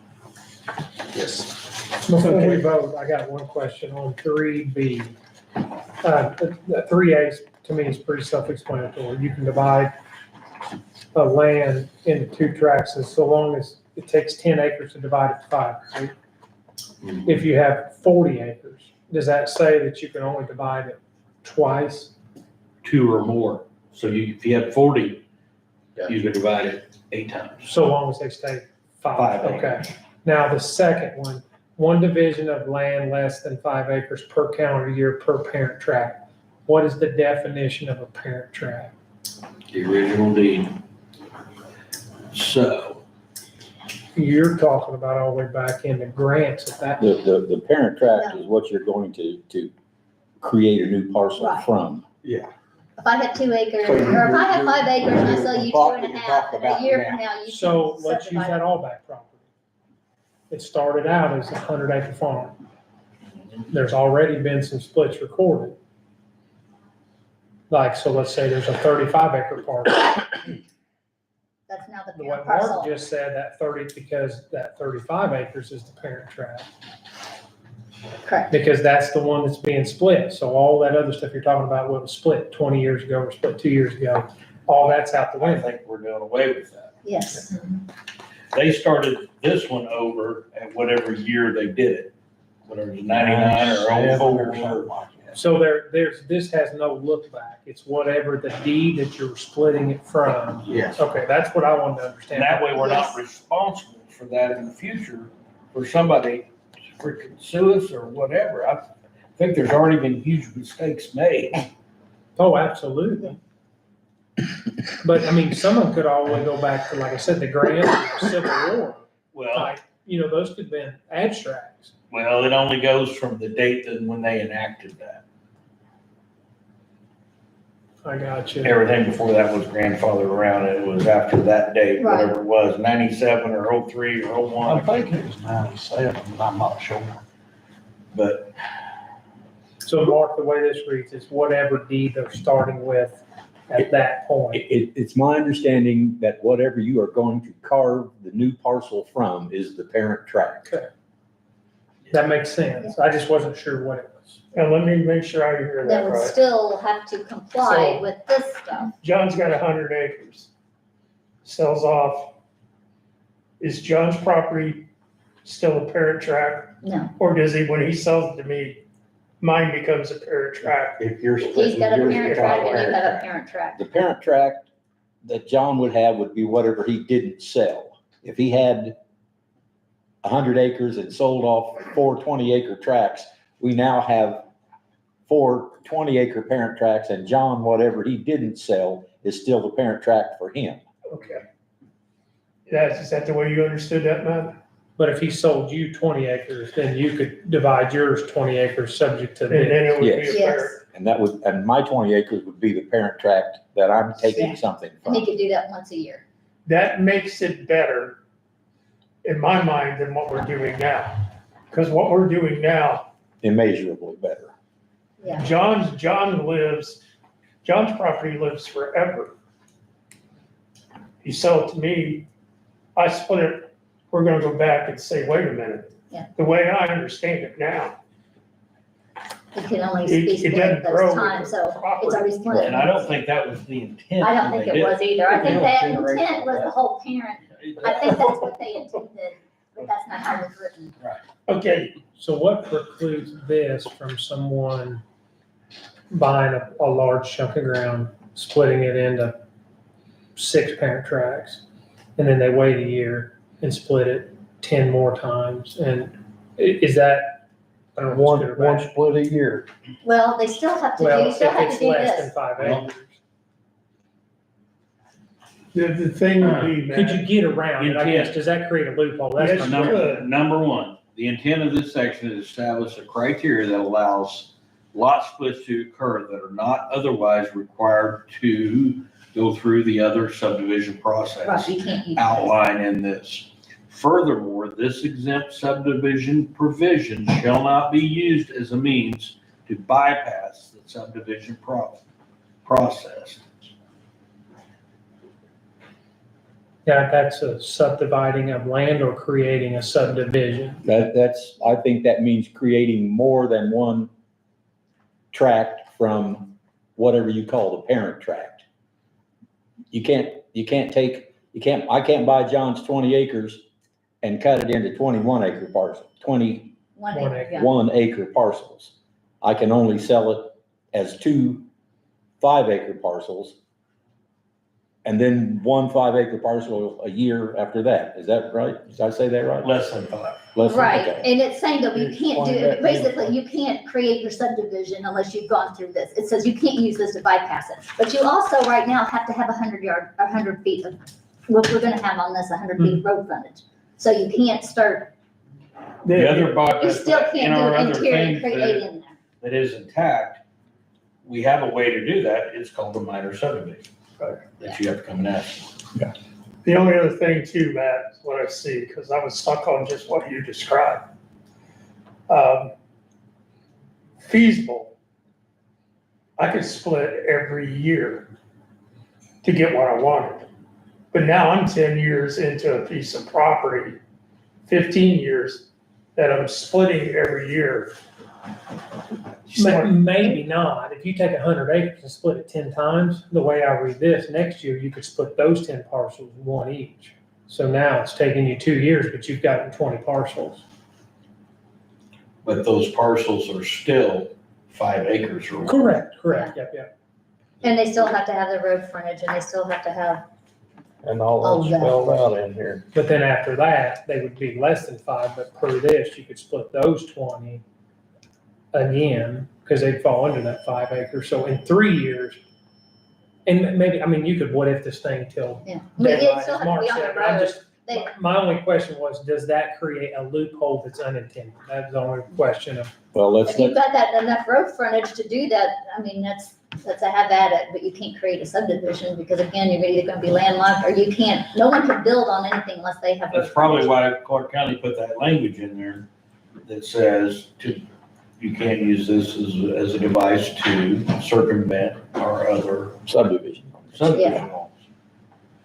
So we voted on it, we passed it, Carla's got a path to put this stuff down, so we can look at it and say, oh, is that really what we meant to say? Right, exactly. And if it's And we'll not need to next make sure month, we everybody's can on the change it. same page and we'll make good notes that this is what we mean, so Yeah. that when somebody comes in.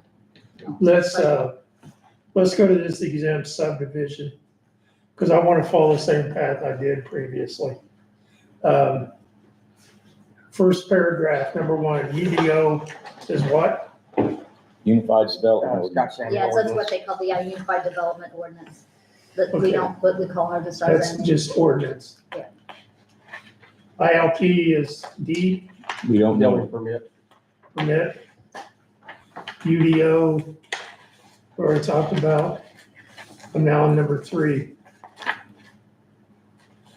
D, E, G, H. Another H is UDO. Yes. Okay. It's UDO becomes subdivision ordinance, is that right? Yeah. The exempt subdivision, do we want to approve that with the knowledge of what UDO, ILP mean? Do we want to approve this and get that kicked up? Because this takes care of the splits, correct? I'd make a motion to, pass it as written with those exceptions. I have a motion. I'll Do second. I have a second? I have a second. Any further discussion? Matt, you guys all not on board with how we vote, but you understand what we're voting on? Yeah, we're voting on her to draft it and then we'll get to review it. And then we'll do the same thing as we did the first one.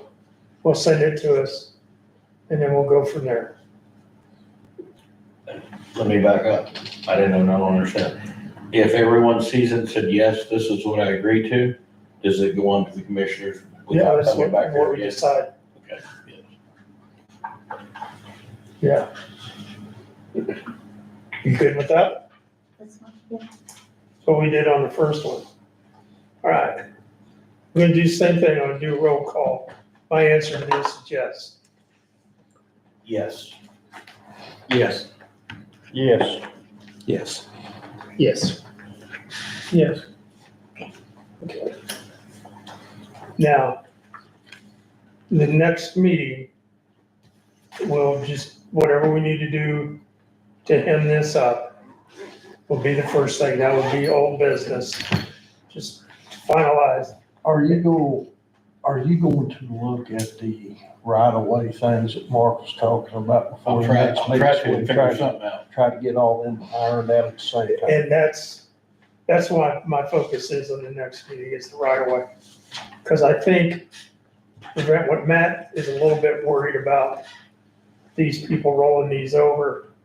And what I'm worried about is somebody's got a landlocked piece of property and a tough cookie. I want to make sure they have access. So I think that's got to come sooner than later. And we might as well do it at the next meeting, I agree. get it done. So, Before we're caught with their hand in. Well, I guess that's what's gonna confuse me, because it's written right now, you have to have 1,000 or 100 feet of road frontage, so you can't build on anything that's interior that would be landlocked. We're gonna make some exceptions for that? I mean, that's never, I guess I'm saying, I'm trying to get my head wrapped around that ever happening, because you can't, We've always done that I by, think you gotta have an easement. we've always done whatever that it is you by, think you're gonna get back. If That's why it says standard. if you're gonna leave uh, 100 acres behind in the like back for a zoning farmer to or, what farm, did I say? Oh my you God, I can't can't take think of a it. 16-foot corn in and Variance. 15-foot by easement. variance. And But we can't Jackson take a County piece has of no- property out of Jackson County says 16 and a half feet. compliance We say 50. 3 years from Clark now. County Somebody says comes they in don't and care. goes, the 5 acres behind me, they wanna buy it, but I gotta give them an easement across my 100 foot of road frontage of 50 foot. Well, we can't do that. So we gotta figure out how that's gonna be. And the property may have to be a bigger road frontage to allow that. I don't know.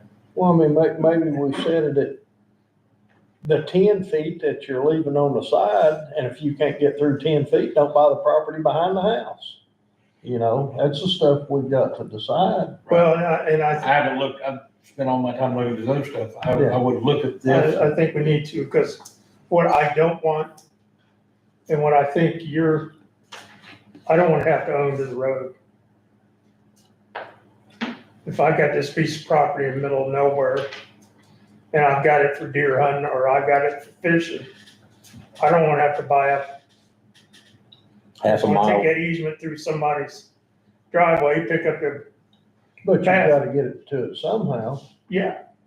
I gotta have an easement, but I wanna have road frontage. If I wanted to build a cabin there, I still gotta get to it. So, I don't, Or do we keep it the same situation where you come and ask for a variance and we look at it case by case? Well, I was if gonna you, say it'd have to, it's like, hey, we don't have any road frontage, but I wanna build this on here. yeah, Then we could just let them know, well, I mean, just make a, I don't know, I'm like. make sure you've got a way to get to If you it. got road frontage and you got 10 feet from, setback, and your neighbor's got 10 feet setback, that's 20 foot between there. Yeah, but you can't make your neighbor give them 20 feet. You can't make, you You can't can make give your somebody give them an 10. easement, yeah. Right, yeah, well, don't buy the ground that you can't get an easement to, right, and like, he get the easement in writing, I guess, how does that? But is must be 10 foot a next big enough easement? Mark, I'm gonna ask you that. 50 feet. Yeah, It's on what you get back in, ain't it? Yeah, That's what you if, just told me. if you've got 100 acres and you sell off all the road frontage and the farmer wants to go back and get his 24-foot bean head through, you can't give him a 16-foot easement because you can't get his equipment across it. So again, I don't have an answer. But maybe if we think about it and ask questions for the next 30 days, maybe somebody will come up with something. Well, we had a 24 foot beam head's situation- gonna be on a trailer though. and Okay, So it's just gonna be 16 feet wide. we had a situation 20 years ago here, we had to call the police to this, unincorporated, subdivision. My easement was off of yours. My easement made a turn. The neighbor put up a wooden picket fence, which made the turn impossible, because they were upset at their neighbor. And that was 2 or 3 meetings that went on. I mean, I thought, I was like, okay, next meeting, I'm gonna bring my own gun. Because they had called police, we had sheriffs there, but one of the guys called the police, because somebody that he had a protective order against was here within X number of feet, couldn't find out that was person here and vote in favor of what he was wanting to do. And he had him removed. It's like, how stupid are you? But I know in that particular case, yeah, what started out as favorable ended up ugly. well, I don't know that we can come up with an ordinance or even language that satisfies every possible situation that you can imagine. I think we just have to act in good faith. I don't think we have to always have to do the right thing. We just can't be negligent. Right. Let's everybody look into the easement thing and see what we can come up with. Amen. Uncle Brains, and we can even talk amongst each other between then. Sure. Hey, I seen this, does this make sense? Run it by the group, see what they think. And we don't have to pass something just because we say we have to pass something. We have to do something right. Right. Right. So if we don't get it done in the next 30 days, you have 30 more days. I It's just not just don't, to wait and see if it's actually an issue. I mean, I don't know that it If we necessarily look at- will, people. If we look at some of the old plats, like before the current ordinance was, you see them like bust them up and then there'll be a strip 16 rod wide that goes back and splits out. This is where we got into the road issues. I think we don't want to get back into that. But is when you're thinking about easements, if a person buys a farm and wants to split it up, the person that's doing the split, they're gonna have potentially these new covenants or ordinances to go by, but it would probably benefit them to plat the easement in initially, right? Per whatever, it's gonna go in at that time when the person's developing the property, right? I think, I don't know that we necessarily have to say it. I think it's a good idea that if we bear in mind that we don't want to sell anybody property that they can't use, the easement, we have an ordinance now that if you create a new tax parcel, it has to be monumented and draw a plat of survey and record it.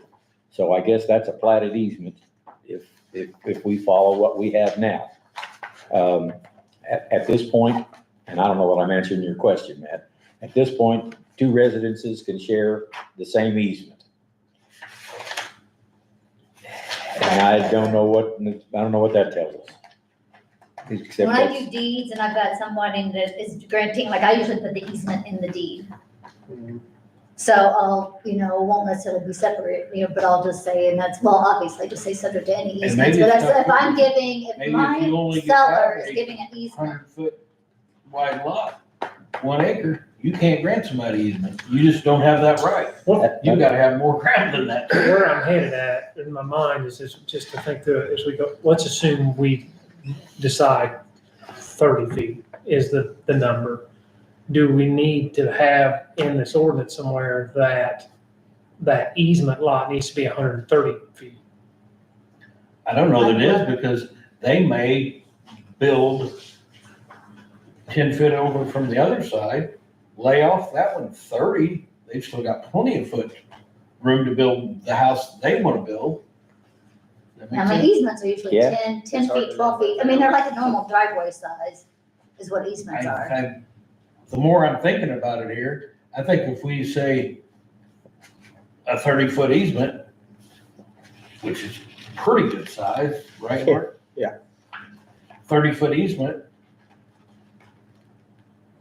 that still allows somebody with 100-foot property, 70, it still gives them 60 feet to build a house. If they want to do that, Would they have to go 10 foot off of that easement? That's what this says, that you have to stay off the platted easement. I'll say, let's get them. 50. But then that gets a little 50 foot. confusing because sometimes you Let's give might them grant the 50. easement after it's been built, so I don't think you need to move your. Well, I know we had one situation where some people wanted, there was an easement, but it was under an electrical line. And that died pretty quick. All right.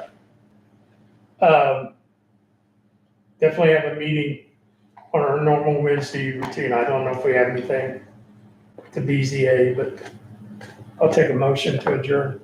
So moved. I have a motion. I'd Do I have say, a second? All right. We'll take a roll call. All those in favor signify by saying aye. Aye. Let the motion show it's been carried. What's the next meeting date? Uh, next meeting date.